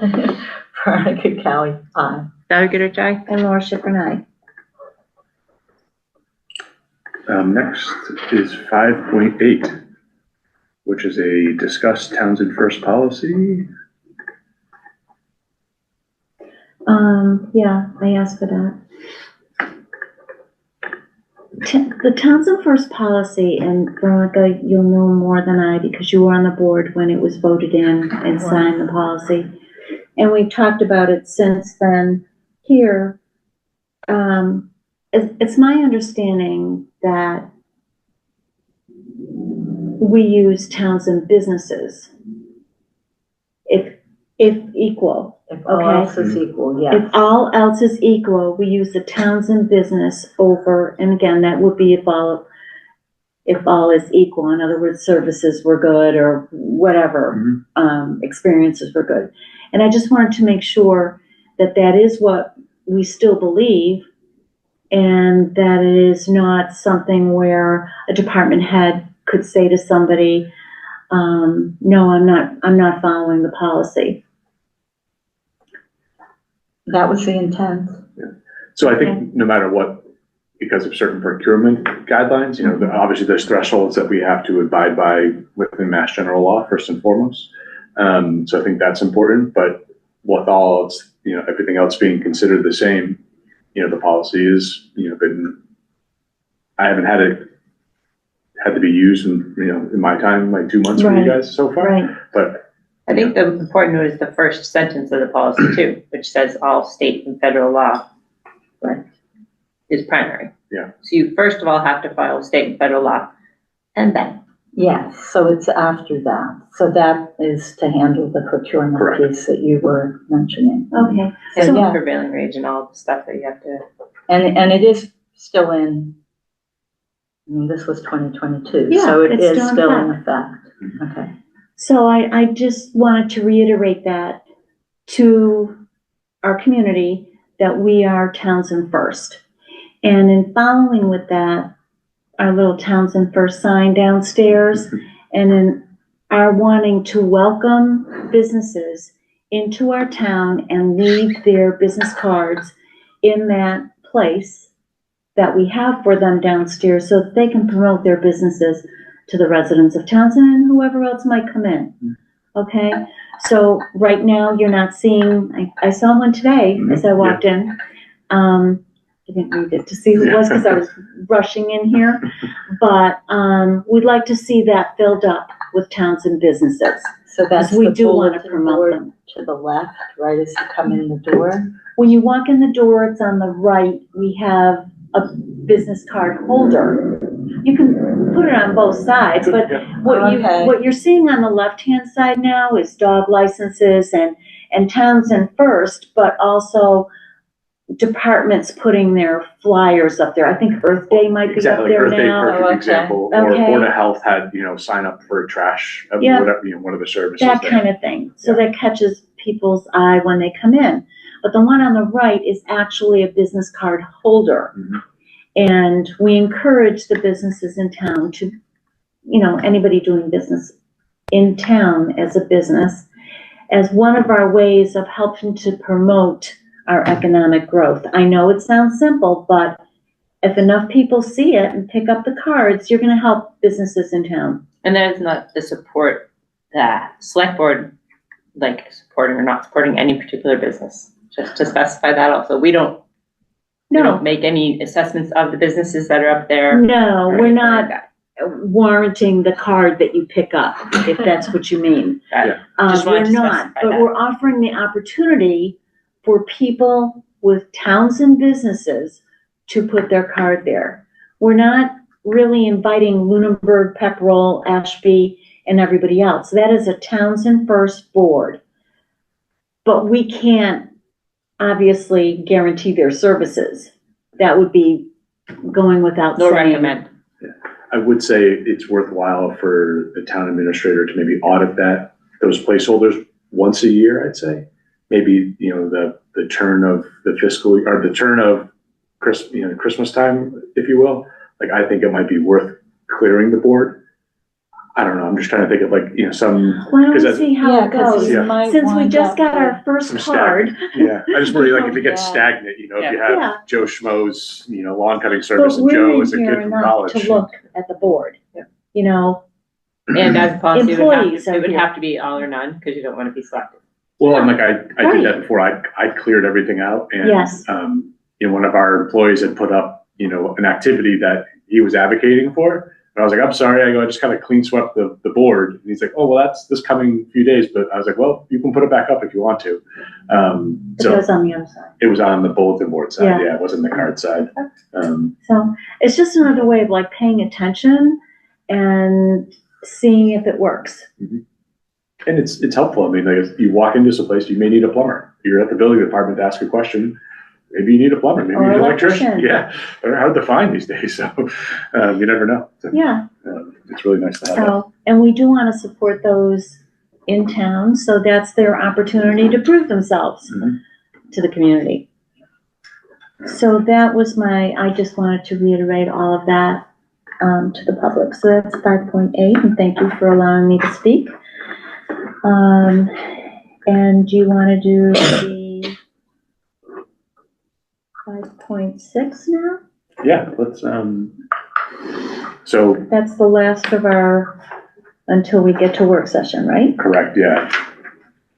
Do you want me to jump right into the recap sheet? Is that the best way to Go do for it. this? So I will bring this up on the big screen here. For those listening at home, I know the last time I went through this, we were looking at about a $400,000 deficit. The school committee, based on a great conversation with the school committee member, said the school number is likely to come in under what the previous ask was. And when that occurred, it reduced our school assessments, almost a net of by $260,000-ish dollars. So that took that $400,000 deficit and essentially made it 140. That in itself was tremendously helpful to this town. We were looking at a pretty dire situation that we didn't have a lot of ways out of, other than, potential staff reductions and things of that nature that were really, were alarming and would be really frustrating for the town. It was But very, the vote is tonight, so But the now vote is we tonight, know so- for sure. Okay. Yeah. So with all that being said, I'm very appreciative of that conversation I had with that school committee member. I'm really hopeful that it comes to fruition and that they're able to sort of work with the town and work with all the budget confines every town is expecting right now. So as we back into the recap sheet, which again highlights our expenses, appropriations, and then also our revenue side, I've made some adjustments along the way. If I can get this large enough, right? Not too small. sure. It's a little wonky. I tried to zoom in more. In general, again, here we are with this 11.5, and this is, our operating expenses as a town. School assessments, this is the new numbers here, for a budget just around $28.7 million, which is about a 4.1% increase for the town, almost 4.2. TCAM remains static. They're going to share with us their number, and then we're going to back into that because that comes from the PEG Cable Access Fund, based on subscribers with Comcast.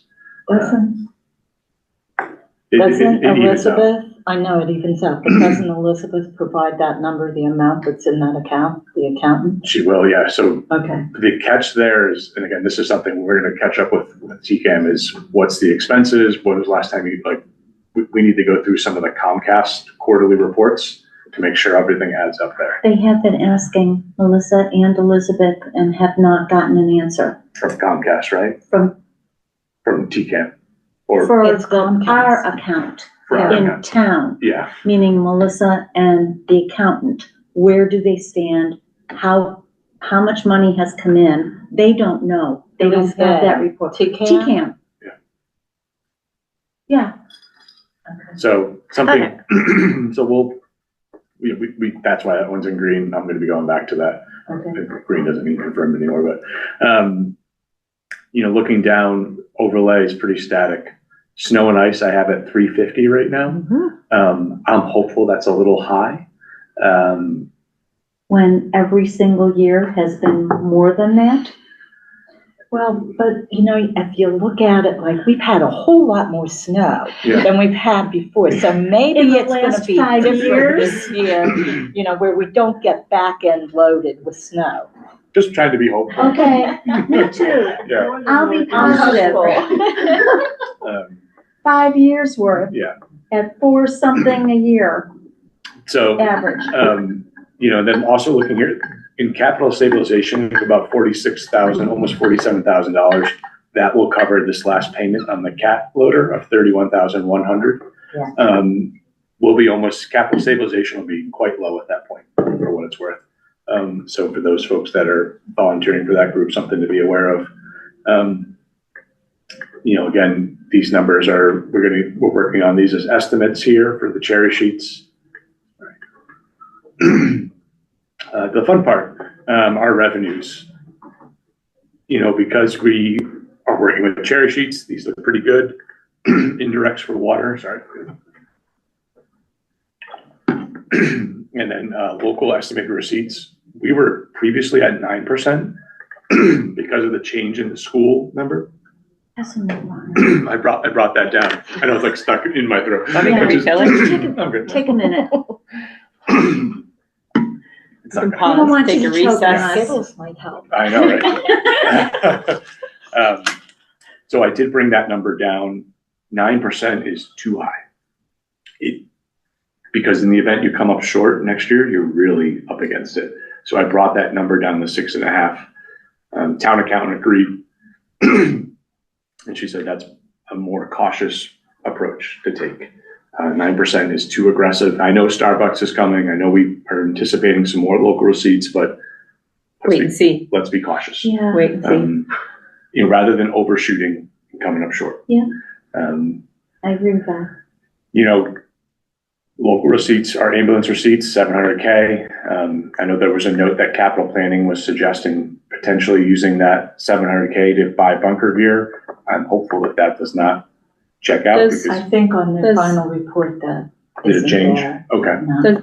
Does bunker gear classify as, does not, Infrastructure? No. does not. But good try. These numbers, again, this has to balance out with the PEG access up top. This is, pretty Well, standard. they're gonna have to get it from somewhere. Um, If it doesn't come out of their receipts, where do you think it's gonna come from? let's figure it out.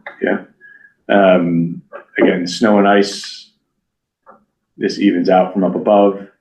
This is if your override passes, your SRO. Here's the outlier. This is 100K of free cash to balance your budget. Last year, you used around 400K, so this is about 75% less than last year's budget. This would be breaking something I was focusing on, which was your 2017 budget policy. I think you considered it going cold turkey. It's really hard to go cold turkey in such a full swoop here for the town. I think it's a trend in the right direction. I would like to see that at zero from free cash. That's just me. I would too. And then we're just looking at the other things. This is coming confirmed, so that's in good shape. So here in this situation, you have a surplus of $2,667. That is wonderful. This is a balanced It budget is for not you. negative. Correct. Again, I can't give enough credit to the school folks for really, truly That's sharpening their pencil. I don't know what it does to their budgets down the road, but I'm just focused on Townsend That's all we first, can Town do. Hall first. There's for now. a huge school committee with many, many members from all the towns. Right. So we have to trust them and their numbers. Yep. So again, fingers crossed that vote of confidence in the budget reduction comes true. As I scroll down here, I started to think of, well, what happens if we need other reductions? I started to look over here. I've already reduced FinCom on the omnibus budget from 40,000 to 30. That was 20. I sort of moved it around a little bit more again. And that was based on the last 5 years of spending. They have only spent over $20,000 a couple times. They average about $18,000 a year in spending. So that would make them 25 in the budget in the omnibus when we look at it. Correct. Yeah. I haven't brokered this topic with them yet. They may not be happy about it. I did say to their chair and he wasn't thrilled. So they might draw and quarter me, so that's fine. I also looked at other things like the trust staff. This is sort of self-cannibalizing. So if I'm not your TA and you have someone else in the corner office there and I go back to being your trust and grant person, I will have taken that out. You may be able to, we'll look at the BVA next, but you may be able to take out that whole section if in fact the property that we have the RFP for sells. And that would make it closer to the 8,000 range, which might be a good thing. Correct. You could also reduce town council code. So if you pass that free cash article for 50K, I would take the $90,000 I put on the omnibus budget for town council and make it 85, because you will be marrying the 85 plus the 50. So you'd be at 135 that way. You're at 82.5 for them, and you're going to spend all of that this year. But again, we're trying to solve the budget situation here. The tree warden, I think I would work with that gentleman to say, hey, we only have half the funding. I've not talked to him at all. I've only talked to him once about budget submission. So I apologize in advance if this is alarming news to them. But we're trying to figure out ways to be fiscally responsible. You'll see on the omnibus in a moment, I did increase your snow and ice budget substantially. Again, if you were trying to leverage one year against the other, you could again do what you're doing this year and having a huge snow and ice number to be bailed out by free cash in fiscal year 28. The problem with that is we're going to be even tighter because of all the little tiny areas that we're cutting. Yep. So it's hard not to keep that in there. We do have an individual retiring, so there may be some insurance savings. Perhaps we think of ways to incentivize folks to peel off our insurance. Perhaps an employee falls off. Perhaps there's some savings there. Just trying to figure out any stone that could be turned to help save some dollars for the town. Over to the right, you were looking at our free cash, and these were my personal notes in terms of things that I think were likely expenses. OPEB study, elections, town council trust, $350 for snow and ice, $100K for free cash. That leaves you with a balance of about $34,000. Not enough for ClearGov, not enough for the bunker gear. But ClearGov could come out of the land transfer fund. And I think, again, that's another thing that I think is very important, especially if we're going into a year that's going to be tight again. And where, if there is a potential for an override, depending on what happens with negotiations. You're talking about next year. We're talking about next year. So I think that getting ClearGov, getting it set up and having it for the year would be a wonderful thing. I do. So if we have a special town meeting with the annual, and if it's okay to take it out of the sale of buildings. Do you agree though that Okay. we probably should table it next week for free cash? Not necessarily, no. I'd rather see some of those things on the left there come to fruition and reduce that 100K free cash and put the 42 up there. If we find out between now and special town meeting that you could use the sale of buildings fund for it, you can change the motion on the floor for Where it comes. where it's Yeah. funded from. So right now it's currently a True. motion of free cash. You could say sale of buildings, water department, sale of water department building, however it's worded with Adam. Or land transfer funds or whatever. Because we did lose 80,000 just last fiscal year by not having something, a vetted Tracking. piece of software. Yeah. To keep track of our budgets. And it will allow us to look out. It would give us time before the end of this fiscal year to get it populated so that it's usable. And where Vadar has budgeting, it's really, really clunky. And I don't see people spending a lot of time. You're gonna have to spend time to learn any new software. Mhm. But this is set up for exactly what the town needs it for. Vadar, I'm not so sure. The Vadar is just kind of like an old school file maker tool. Yeah.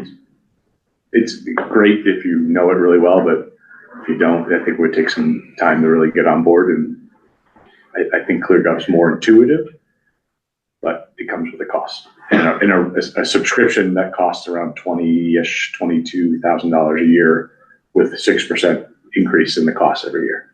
So the way I look at using 100K from free cash, because I've thought a lot about this, is that it gives us that, it's a huge step in the right direction. You look at what we've done in the past, you can see.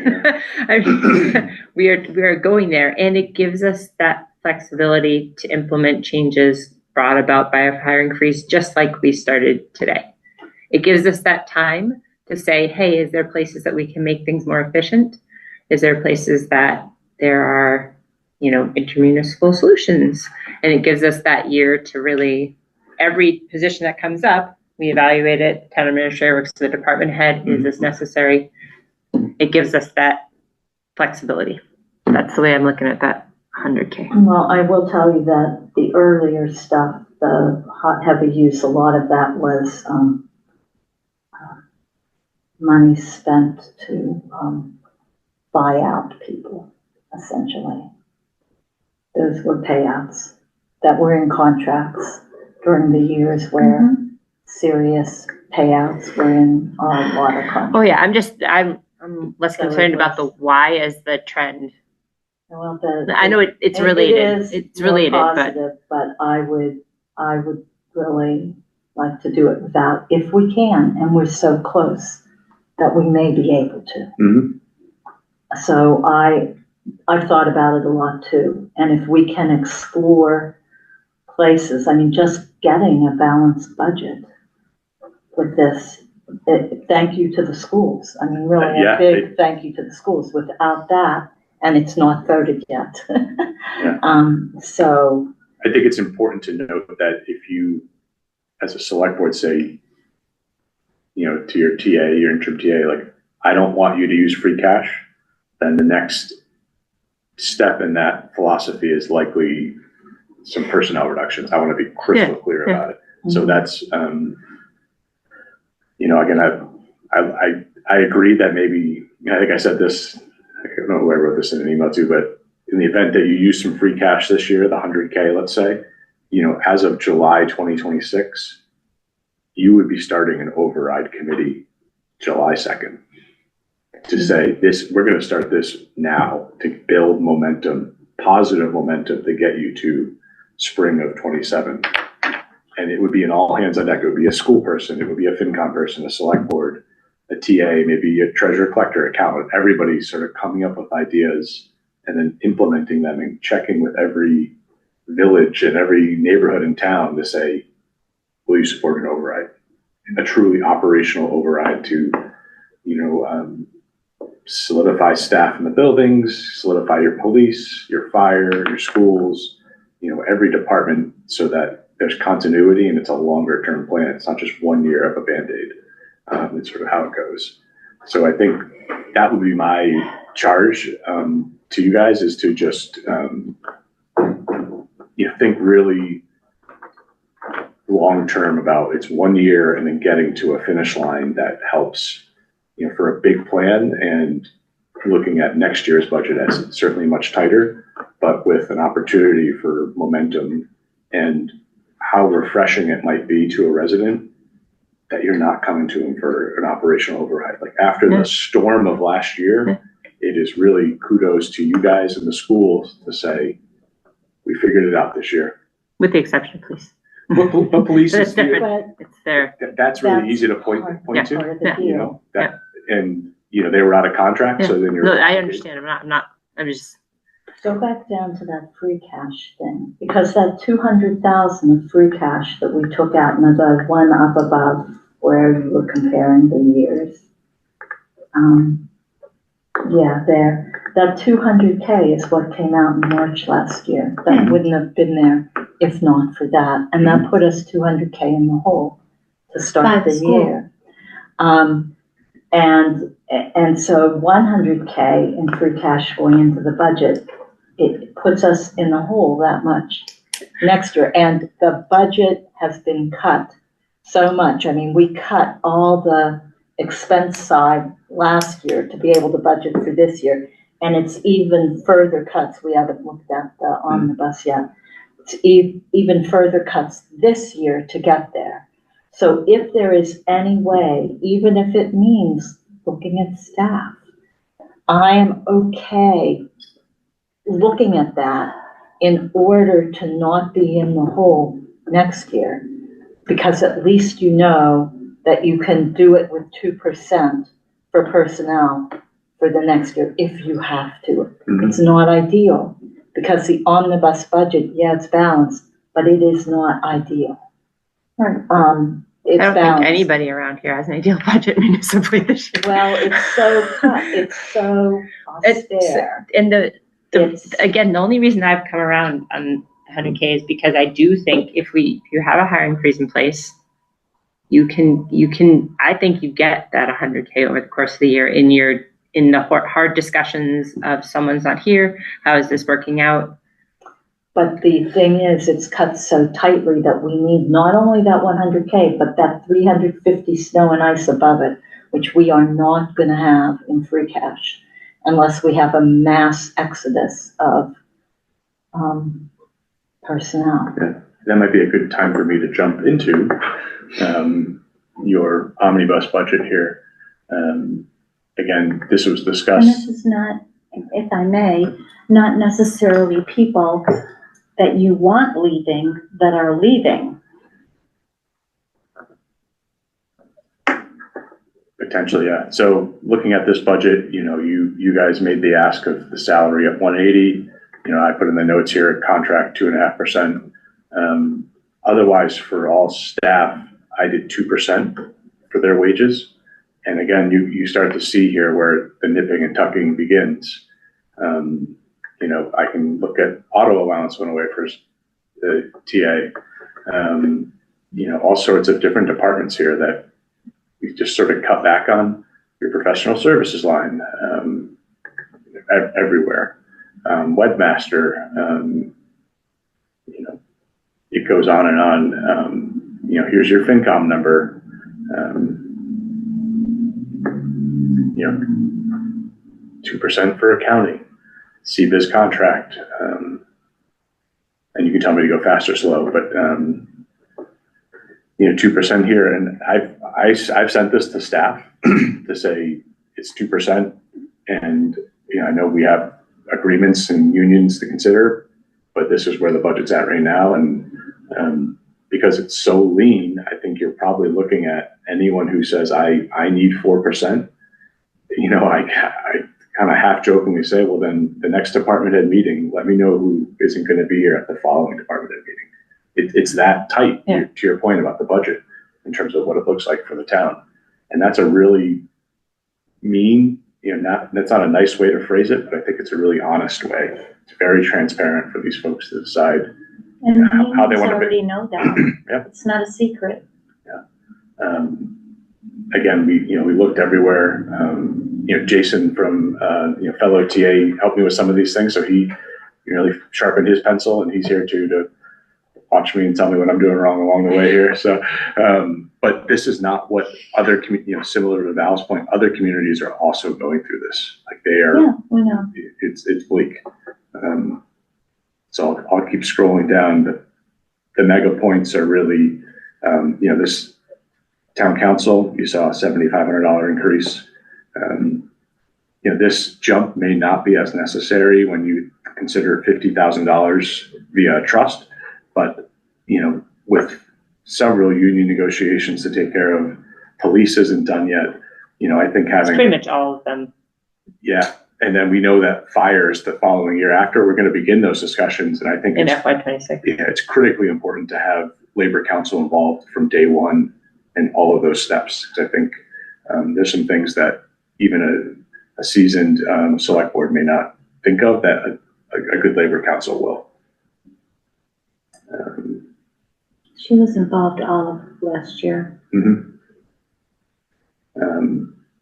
You know, again, 2% across the board here. Town clerk is, you know, does have 3 mandatory elections this year. So we may find that 20K is necessary to help offset some of those election costs. Can they get grant money from the state There's since not a they're lot- mandatory? There's not, Very almost Just like a- asking. almost like an unfunded mandate. Which I think is a little, State's good for. yeah, a little unfortunate. You know, I was penny pinching with the town clerk. I said, you know, do you need this 5K for street listing or 5,200? He said, actually, that's the census work that the town does. So he's like, well, make it 5. I said, okay, that $200 matters. Like that's where we are in the budget, you know. Again, just sort of scrolling through, nipped and tucked in all these different line items for training, supplies, mileage, dues and membership. MRPC is usually goes up about 2.5%. So I did keep that at a 2.5% number. Well, we more than get that back. We do, and they are That's great. definitely a investment. You will see some of my own reductions. Reduce the land use coordinator. That's an unfilled role currently. You do have an employee taking some of those hours, but this would sort of be tightening that budget there. You know, reduction of the grant administrator, though it does help, you know, gain things for the town. Again, we're trying to do a really lean budget here, so you can sort of see how that comes together. I did remove this land use administrative assistant. It was just a fractional employee. I think that was me at one point. But, you know, and sort of speaking to the leanness and then what the free cash looks like next year, you're probably beginning to realize the picture is tight. You know, similar things here, nipped and tucked in different facilities, areas.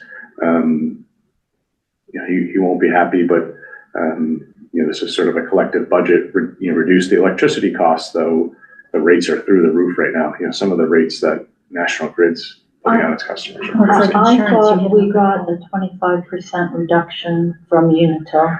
So they're giving you that reduction, but then you're going to pay it in the off months. It's just such a ruse. If you watch, Smoke and mirrors. yeah, if smoke you and watch mirrors. more of Healy's presentation, it was a good effort, but I mean, right? Am I wrong? Yeah, I see my colleague nodding his head. I mean, I wish it was better. You know, we did cut back significantly in professional services. Just said you're going to have to tighten the belt here.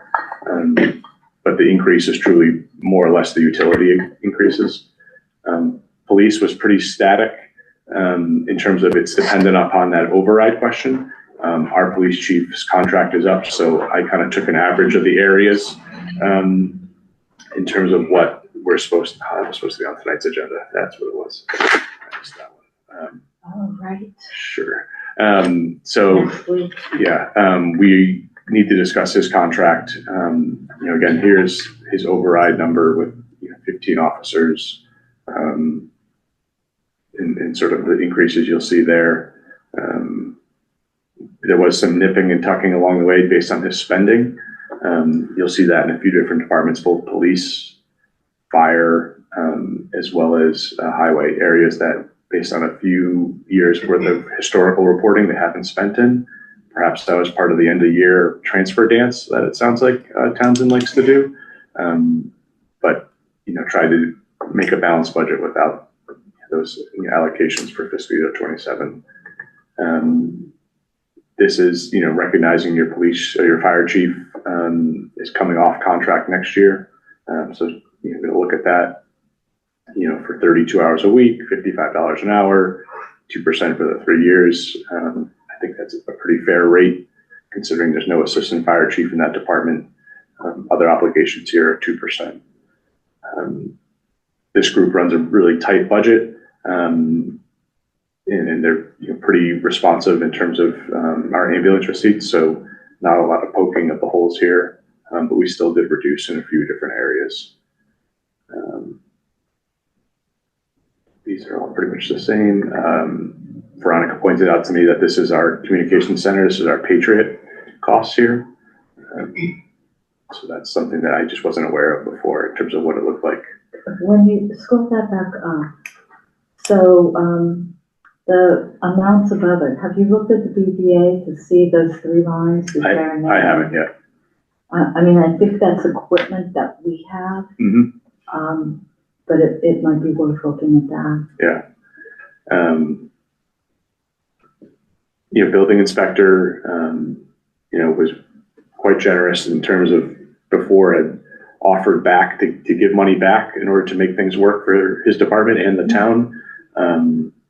With the retirement of their admin, some things loosen up there, and he commented on that earlier in terms of how the budget comes together. I kind of put the support staff number at about 10K is my guess. But we're sort of going to test the waters a little bit here over the next 90 days to sort of get there, and sort of see what that looks like. In general, we end up kind of net positive here. We get a savings, with the retirement of a long-term staff member. I do think that each of the department heads is going to have to look monthly to see where they are as far as their budget goes. Yeah, I didn't delve much into animal inspection. I just sort of kept those flat. Maybe I should put a 2% number in there, but I can get to that. Tree warden again, I think that's Mr. Mizuko, if I remember correctly. Kept that number here, but that's one of those Plan B options if you needed me to go there. Burial agent, things like this are pretty standard. School assessment, here's your math here. This should check. Nice to know that these are some of our exempt debt numbers. Those are important because that helps us at the bottom line. Highway, they're getting an additional employee. They have the equipment mechanic, still short staffed, but some of that's training costs and such. We did go through his budget, and I sort of touched base with him on overtime. I said we took some of that back. He's like, well, I need that. And I said, I'm kind of up against it here. So I did pull back there. It just hasn't always been spent. So if you don't spend it, we're going to take it back, sweep it back into the bucket. So He had overtime that wasn't spent. for not snow and ice related, but for like Generic. So like if Generic. a tree fell down on a Sunday night and they had to send a guy out to saw it up. Thunderstorms in July. Thunderstorms in July, if you get one of those microbursts. So the question is then, goes to the tree warden. Is that the tree warden's responsibility, or is that highway's responsibility? All the above. So, In one of the examples he gave, the water department was actually the one that ended up clearing the limb that had fallen. I think it's that was on that. But he still had to pay that highway guy for showing up. Yeah. Anyway. it depends on the scenario. And you trust that they're going to figure it out. This is, trust in the department head. So, again, tightened, he requested, cut off $680 here. You start to see this trend in a variety of places. The fun part, snow and ice. You were at 252 last year. I increased it almost $67,000 on you. The real notable areas are the private plows for the town are identified under equipment rental. We are like $20 less than the competition in the area. We're like $80 an hour, let's say, and it's $100 an hour is what Ashby's paying their 1099 plow people. We're losing plow resources because of that. Yeah. So, but we also have more plow guys than Ashby does, because Ashby doesn't have much of a highway department, if I remember correctly. But and so they have to pay premium to get anybody to plow. Pepperell pays more, Groton pays more. We're low priority when it comes to plowing for private plow guys. He did say this is a big point of contention. I said, okay, I think that's the minimum we have to pay them. Yeah, we're at the bottom of the barrel, yeah. I mean, by law. Yeah. I think we've had so many, locals that have been very good to the town, knowing that it's their town. Mhm. They wouldn't go and plow out of town for more money. Now we have an aging population Mhm. and the younger folks want more money. And so they're gonna go out of town. They don't have the same kind of, feeling or allegiance to, the town as their own. Yeah, people vote with their feet, so.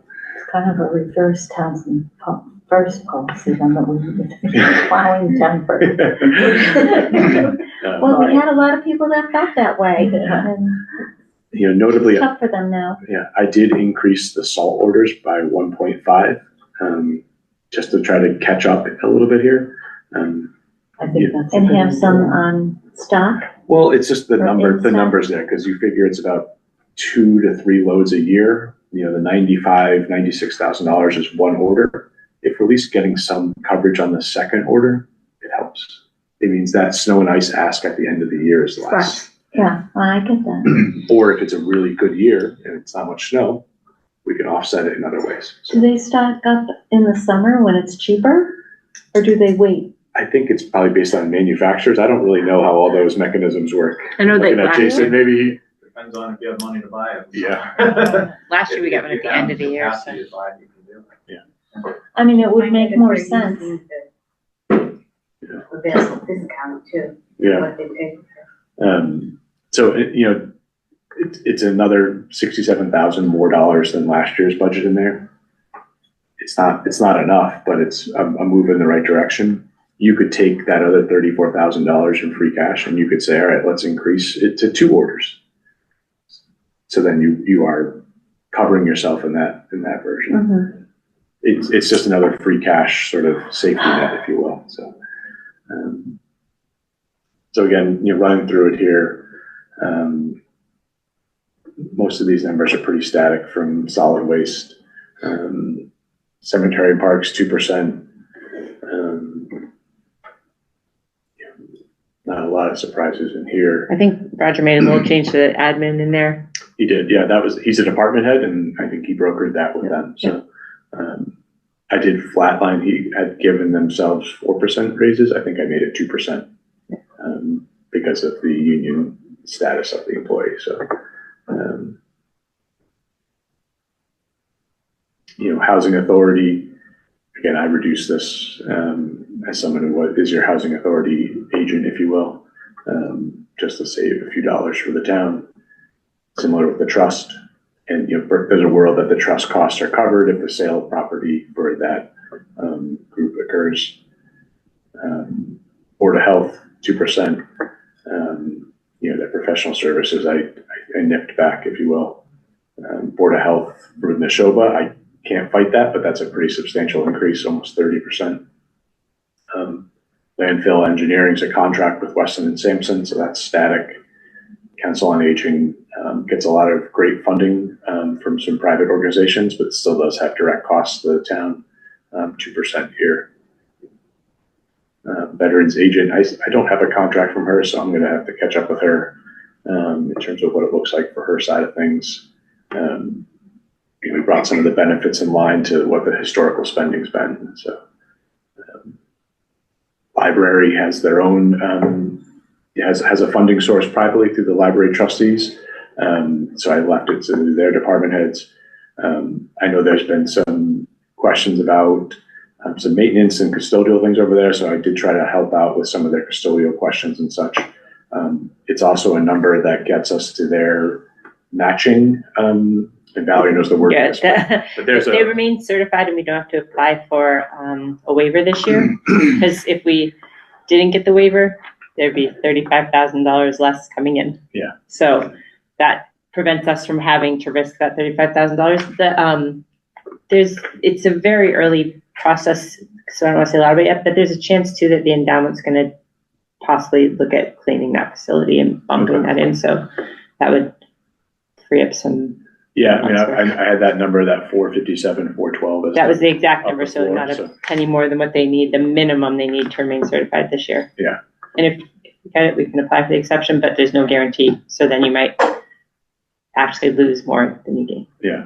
It's not, I think it's not that. Recreation, 2%. Why do we have $1 for support staff? They Why isn't put that in their zero? budget. Because they believe like keeping the position in there. I can let the recreation. It's $1. Yeah. Seems silly. Yeah. I regrettably went into our, bands and concerts group to sort of pull back some funds there. I know that's not fun, but again, trying to be collective in terms of not asking residents for an override and. So that's one band concert? What did you pull it back to? So it was. Nothing? Well, it's at 15, close? 15,855. Last year was 17,107. So we were about, what's the math, Veronica? You're a math teacher, $1,400. Yep, something like that. Less. So That's is that one concert? concert? I think it's one. And where's Memorial Day? Or that's It's together? all together, yeah. Memorial Day looks like it's still there. Memorial Day was $200. Band services was, what's that, $650. It's fine. And it was, there was no department didn't get a cut. And I think that's the message I'm going to share with staff. Flag expenses, I brought that down to 1,300.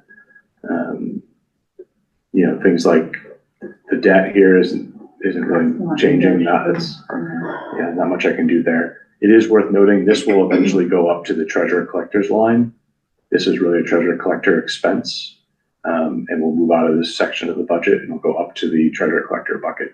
And then if you're looking at retirement, unemployment went up a wee bit.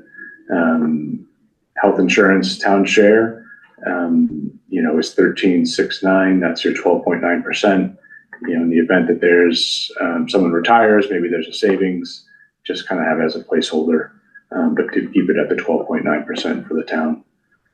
Life insurance stayed the same. Medicare went up a little bit, and our property and casualty, police, fire, and work comp did go up pretty substantially, from 390 to 4435, which was a bummer. So then you're at that $28 million budget, and subtracting the schools, you're at 11.5. Question? So that Medicare number, they go up a little bit. I don't recall the exact number, but that number is given to us from the state. Okay. I don't know why it's been the same each year. Was it the same each year? But anyway, that number is different. Not significantly, but I'll get you that number. Great. So that could be lower than 100,000 if the trends are the same, although Medicare Yeah, on the national level. Anyway, if you have never the number. mind. Yeah. I don't know what the 100,000 government. might be about right. Yeah. So again, this is where you can sort of see the budgets coming together. So what it looks like for the town. Any questions? Okay, and that may change. The school number will, if it gets firmed up tonight, will be in good, hopefully optimistic shape. I don't know if you need a budget summit to discuss this. It was really supposed to happen in the fall based on your,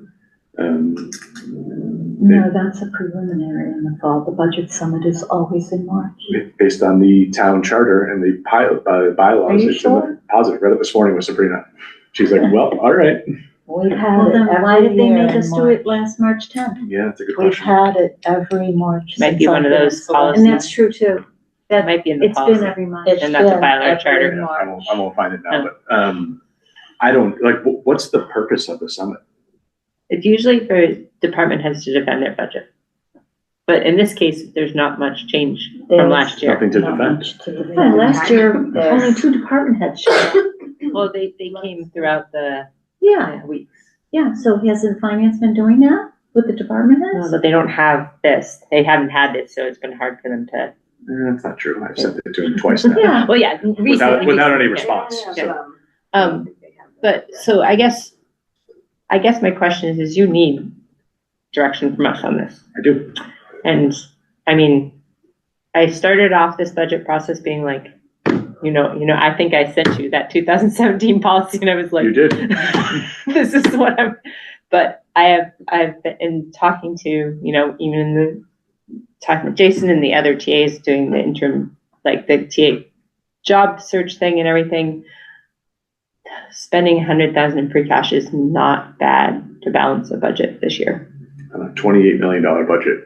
It's really not bad. And it's, as I said, I'll let you guys talk about it. I get water, so. it's definitely like significantly better than previous years.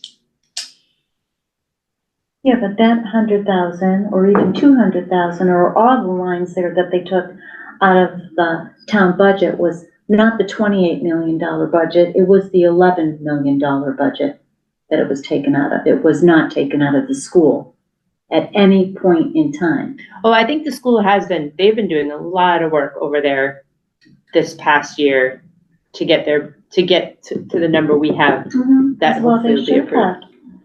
Yeah. Yeah. Can I ask a question? So Yes. if you were to put more of that free cash in snow and ice, say, I mean, as somewhat of a safeguard, so it can't be used for something else, and then you didn't use it for snow and ice, could you put it back in the general fund? It stays in free and cash. Free It cash. goes back into, What? It would go back to, To I free said cash. if you took some free cash and put more of that into snow and ice, and then you did overestimate, you didn't use all of that, but in the meantime, it's sort of It would, protected by this umbrella, right, so you can't use it for something else. Can you transfer that money back into the general fund? in the next, if I'm understanding you right, in the next fiscal year, if you didn't spend what was in the omnibus budget in snow and ice, Right. it would roll into free cash the next year. Okay, So it gives you well, we've always spent free cash. We, the town, have always spent free cash for snow and ice, and we've always lowered that number in the omnibus in order to balance the budget. It's been a tool, but we have never been, at least since 2020, a little bit before, that tight in the expenses line as we are now. Right. That it Agreed. is so tight, that there isn't any give. And to me, it's a little bit too tight, but it does balance the budget. It avoids an override for this year. And for me, the number one is to avoid an override for this year. My second thing would be to not use free cash, so as not to cripple the people next year. So that would be my second thing. And because it's only 100,000 and Kieran has identified places that we could pull it over, I think we could almost make think it it's without necessary. using 100,000 of free cash. Whatever they want. That's what I think. if we get rid of that 100,000, we're looking at reduction. 2 to 3, correct. I think we're all just a little gun shy based on our experience and free cash being pirated. We're not- Well, it's a so long policy ago. not to use free cash for recurring expenses. It's a policy. And although we used a lot of free cash early on, it wasn't for recurring expenses. It was for contract payouts, because all of the personal services contracts had about 150 a year of payouts for each of those contracts, not totally. And so there were payouts. And a lot of that free cash was not for recurring expenses. It was a lot spent, but it wasn't for that. So, I mean, I think this puts us in a good place because then we also do have to make the sidebar for police with what's going to happen otherwise. Yeah, I do think we have to look at that. So, but I think this is a good place to start from.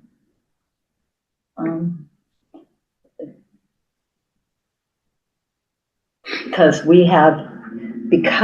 we put the override funds in there, we have not accounted in the balanced budget for the increase or unless we just keep it flat, nothing. It would be flat. It would be flat, It wouldn't change.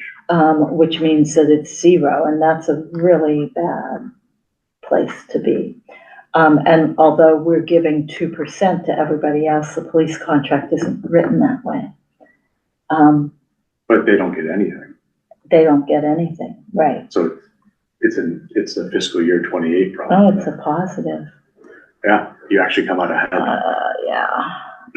I just think we need to look at that. Yeah. So It's 4% though, if Article 4 passes. If it passes. Yeah.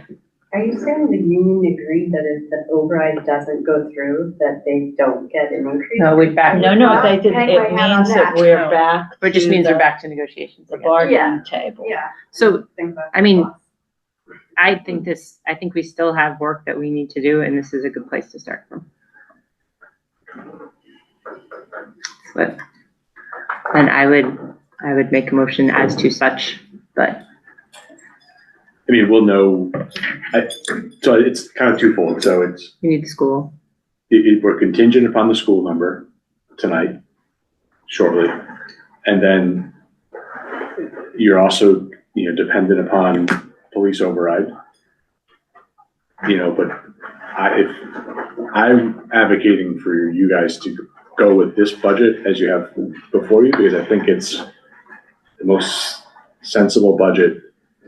Because I helped build it, so of course I'm going to advocate for it. But I think looking at past year's spending, this is the right place to get you to July 1st.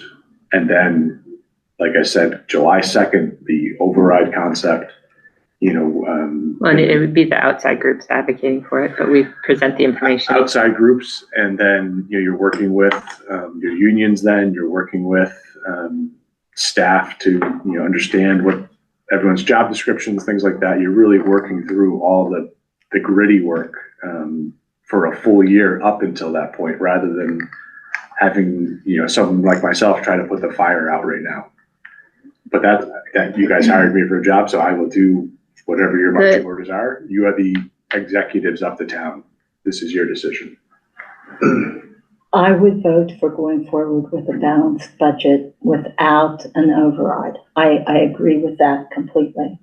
But I want to see the budget a little differently down around the free cash line. And The catch there is how are you going to spend it?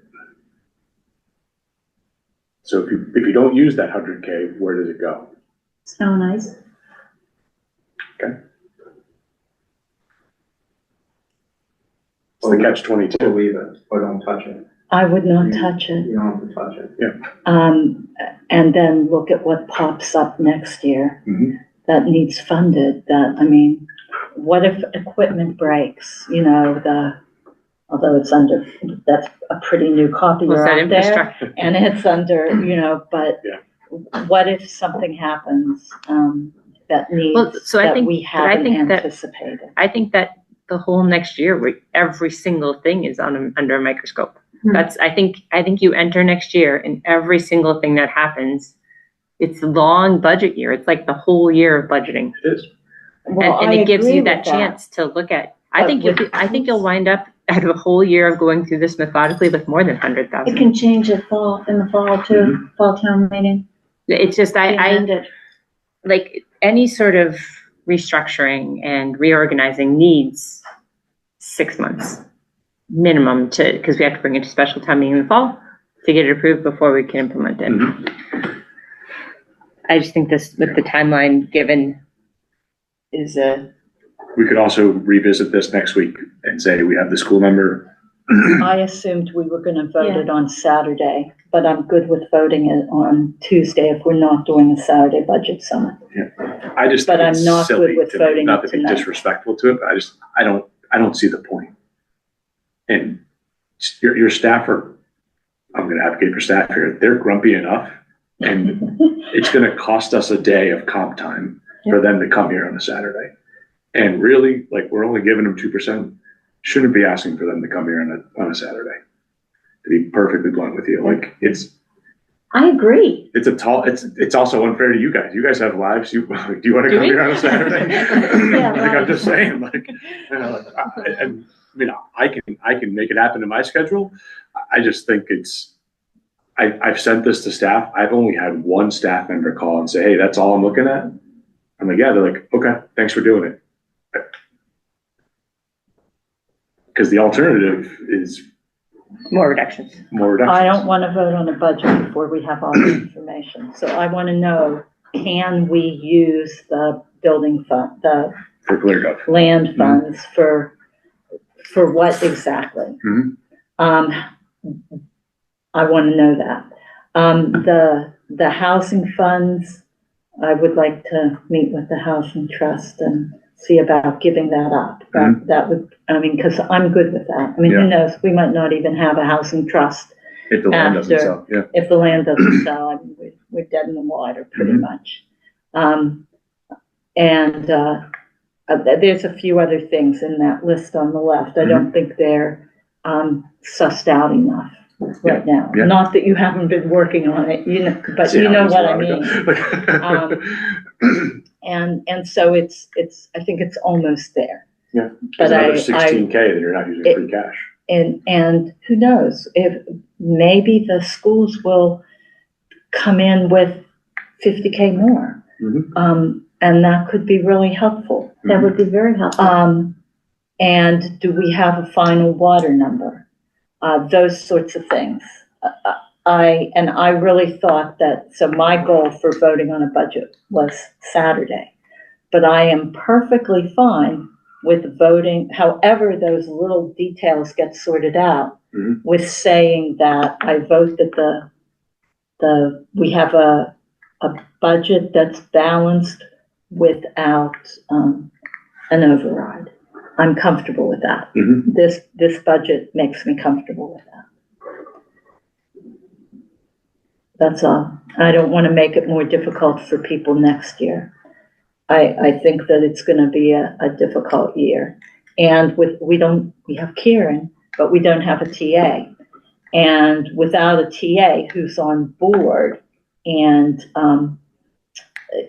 experienced enough to understand what's going on, you can talk all you want about an override, and it may never happen. All your discussions and meetings Well, but I and all that. think that it's not just an override, you're also restructuring for not having one. Right. That's what you're And doing. so we I mean, went you're- in 'cause- with restructuring after last year's budget, and nothing happened. We have a whole different TA sitting here now doing this. But that, And I never would have anticipated that in July last year. Correct. So, because it was a goal we set and worked to get that in previous.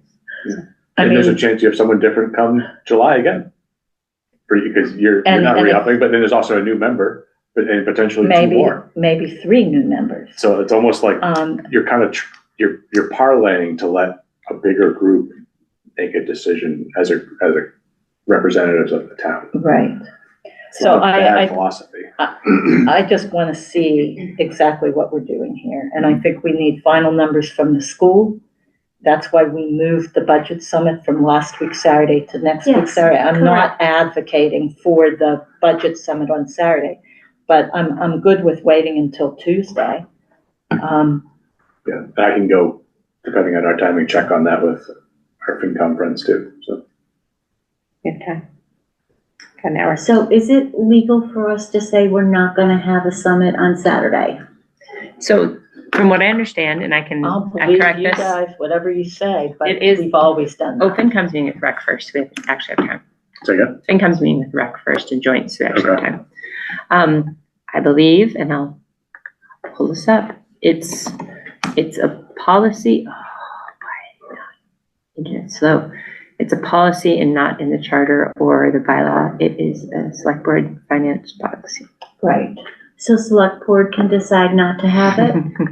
Well, it's select board and FinCom, so FinCom has to be involved in that decision. At least I would think. But FinCom can have one if they want. Here it is right here. It's in the document, right? 2017. Just read it. Yes, screen share. It's the same document that but it's not charter or bylaw.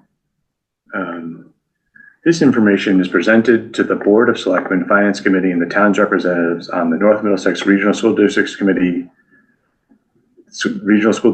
at a financial summit in early November. Yes, that's the one where you meet with, so if you read the That's above different. part, that is different from this year's.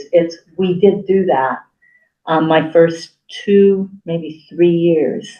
And we met with all You just those, wrote down the and time it and was, department. this is what we think the anticipated receipts are gonna be. This is what we think, and it was more of a recap look than an omnibus budget look. How It the was heck a, is it in this there? is the state not of in there. the It's not in there. town. So look at the next, during the board's 2 regularly scheduled meetings in February, joint budget hearings are held with Mhm. Finance Committee. The Board of Selectmen deliberates, the town administrator makes changes. Yep. By the first day of March, the town administrator submits the proposed budget inclusive of a budget message and supporting documents to the Board of Selectmen and Finance Committee. Okay. That's it. That's it. Yeah, It's been a nice to have. I've already sent the budget. I've given the message to the chair of that group to say, it's really tight. We're using 100K free cash. I'm good with the motion This is your For us not 2017 to meet. policy. on Okay. Saturday. I'm good with that. Oh. I'm good with not meeting on Saturday, trust me. And if the I mean, FinCom wants but, to hold something, they can. It's up to them. Well, it's also important to let the staff know that they're not obligated. No, to they're be not here. obligated. Right. Correct. They were not all here last year. I know. But They're not obligated. yeah, it's a better story for me to say, hey, you got a Saturday back. Yay. It means something to me, right? Like if you're a staff person and you hear you don't Do have to we, be. I'm happy do to we go need a Saturday. motion for that? Or are we good with just saying there is no summit on Saturday? You don't read anything else further in here, right? Like I'm just making sure, and I I can just want to go, make sure. and I can go fall on the sword down at FinCom and say, hey, I Well, don't think. see, it was this, by the first day of March, the town administrator submitted the proposed budget. That's when we looked I think it was always just, it everything was easiest to do it all together at once. with the FinCom.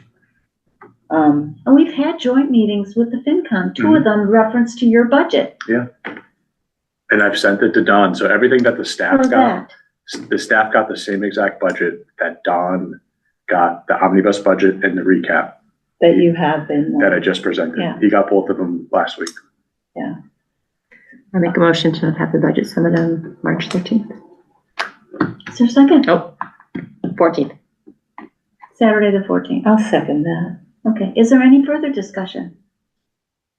Hearing none. Okay, well, let me further discuss didn't here, talk fast just enough. 1 minute. The FinCom it has to be contingent on the FinCom agreeing. And are we We can- meeting with the FinCom at all? Or are they just gonna, because this budget, in my mind, is not final. I would say, Correct, I would- it's not. yeah, But I would it's look not to have final. them come and meet with us on the 17th. Okay, Why don't we have a nice, and the only agenda item on the 17th, other than I think. the annual town meeting warrants, and then I Can know we do that afterwards though? Probably could. Yep, so we could do that. But we could do it even, we may have a. there's not a rush on that. We We may can have do an it after. executive, we have an executive session for the police chief. 'cause And I we forgot have to about that start once again. early. But that's the only thing we talk about is here's the budget. We go line by line with them and I'll answer all their I have a questions. hard stop. At 7:45 that night? We're correct. I would rather do that than do it on Saturday. Okay, me Amen. too. So I would make the motion. Let me revise my motion. I and make a motion to revise the date and time of the budget summit from Saturday the 14th and request FinCom to do a joint meeting on 17th. Second, Veronica Cal second. Any further discussion? Just work on the timing for that, Mhm. and we'll talk about that after. Roll call vote, Veronica Cal, aye. Very good at Jai. and Laura Schiff and I. Thank you very much, and thank you That for all your covers hard. 6.1 too, work. by the way. Yes, it's 6.1, that covers 6.1, yes. Okay. Gotcha on that one. Okay, but you'll have to tell us after talking to the FinCom. Yes, Sabrina Okay. can organize all that. 6.2. So that I don't get too excited and schedule lots of things for Saturday. Go ahead. I don't have anything for 6.2. I don't have any, no. Okay, I do. So I gave you the TCAM report already. I will report again next Tuesday, okay, after our meeting.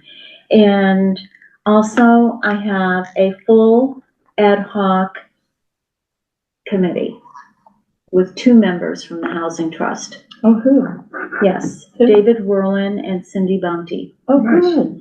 And no response from the authority. Well, no positive response from the authority, okay? So I'm good. If you guys are good, we now have all the positions that we Do we have discussed. to appoint those last 2 people? Yes, I would like that, because we had the other names in the other motion. We should make that an appointment Let's do next that time. on the 17th, yeah. Appointment. Got it. Yeah, okay. Dave Whirlin and Cindy, yep. The plan is, and they all know this, is that we're gonna meet before the 25th for our first meeting to plan what steps and all that. Okay, so thank you very much on that. Announcements and volunteer responses, and also says, I had asked for a list of open positions that were not, where nobody pulled papers or submitted papers, and There's And still we don't have write-ins that might happen and all that type of stuff, so we can't say who's, and Yeah, town haven't clerk been was certified. verifying the sign-up Signatures. sheets for folks today. I Uh-huh. talked to Jack, he's like, I'm still verifying that, you know, if Kieran got 10 signatures, that all 10 were residents confirmed. Okay. He said, so, you know, we're just, he's like, I'll report back to you later on this week, so probably Thursday. okay, we so probably should wait until put the it on the ballot. agenda. Because, Yeah. 317. but don't forget, 2 people can pull their names off still. Mhm. So they have until the 24th, someone could have submitted their paperwork. I was close last year, y'all. And they could decide to pull their name off, so I wouldn't say until the ballots So, been finalized. You can submit your paperwork, and then at the right up until when What's the last day of pulling your papers? I could get I mean, that. you know, taking them back. It's right before when everything's due. I can give you the exact Is date. it 23rd, the ballot questions Something are like due on that. the I can 23rd, give so it to it's you. right around that, Yeah. that time. 22nd maybe? Yeah. Yeah. So we don't, there's no way to know until the ballot's ready. Okay. Then I would just say to everyone out there, if anyone is interested in volunteering or interested in writing in for a certain position, that you check our website or the town clerk site and see what's still available. And there are some still open, you know, again, Yeah, there Everything are. technically roles are is. being checked. And, you know, in the event we have a couple of contested races, I'll work with the moderator for a candidates night. So I think that's an exciting opportunity for folks to get to know people, whether it I be in think person or on Even Zoom. if there's just one contested one, I think everybody should have an opportunity to I speak. believe the We did it virtual Business last Bureau year. is arranging. I think there's Oh, are they? something Okay. already being arranged. Yeah. So Who's arranging? I'm not sure. Let me get back to you before I say anything. Okay. Next week. I'm not gonna say because I don't know. I heard because it's not. I don't know. For me, it was the moderator. I heard, Mr. That was what Barrett was happened last interested year. in organizing. He usually does that. Yeah, so But other times it's been other people who have run it too. It hasn't always been the moderator. well, Yeah, I'll it used to figure be the newspaper. Yeah. Which is private. So TBA, I think, did it once, but they don't run it. It was run by that once, and it never happened again. we can't, I mean, anybody can have a candidate's night that wants to, technically. I tried to I guess get if that it's in not daylight town still hall. up, but I failed. I would say revisit that for next Yep. meeting Okay. for the 24th. Okay. Otherwise, you guys have payroll. I thought it good to make a motion to review and sign payroll and bills payable warrants out of session. Is there a second? Second. Okay. Any discussion? Hearing none. Roll call vote. Veronica Cal. Your name Thought is? good to check. Laura Schiffer and I. And the next meeting is on the 17th. And I'll work with you on Actually, the time. that was before the payroll thing, but okay. And time to be determined. Okay. And then the 19th is the meeting at the high school at 7 PM. We're not meeting before that, right? We're gonna No, cover the it all 17th. on the 17th. Yeah. Okay, that's good. And, Drink your Gatorade before. okay, 7.1, executive session. I have to apologize to the police chief. I was supposed to put him in here, but I will send you out his draft comments on contract, so we are Okay. fully prepared. Thank you. I owe him that. I forgot about that. So Okay, would that come up next week? next week, Okay, yes, definitely. but I can read this motion. Yes, ma'am. I, Laura Schifrin, move to enter into and adjourn from executive session pursuant to Open Meeting Law, Chapter 30A, Section 21A3, to discuss strategy with respect to collective bargaining if an open meeting law may have a detrimental effect on the bargaining position of the public body. And I, as chair, Laura Schifrin, so declares. And that is AFSCME Local 93, Clerical Union, Supervisors Union, Highway, Water Union. Is there a second? Seconded. Okay. Any discussion? Hearing none. I'll say that we will have Mr. Jason Silva here as consultant TA to the town. He will remain with us in executive session. Okay, and I will allow that. Roll call vote, Veronica Cal, aye. and Laura Schifrin, aye. Thank you all very much. Thank you, TK, and we will not be returning. Have a nice night.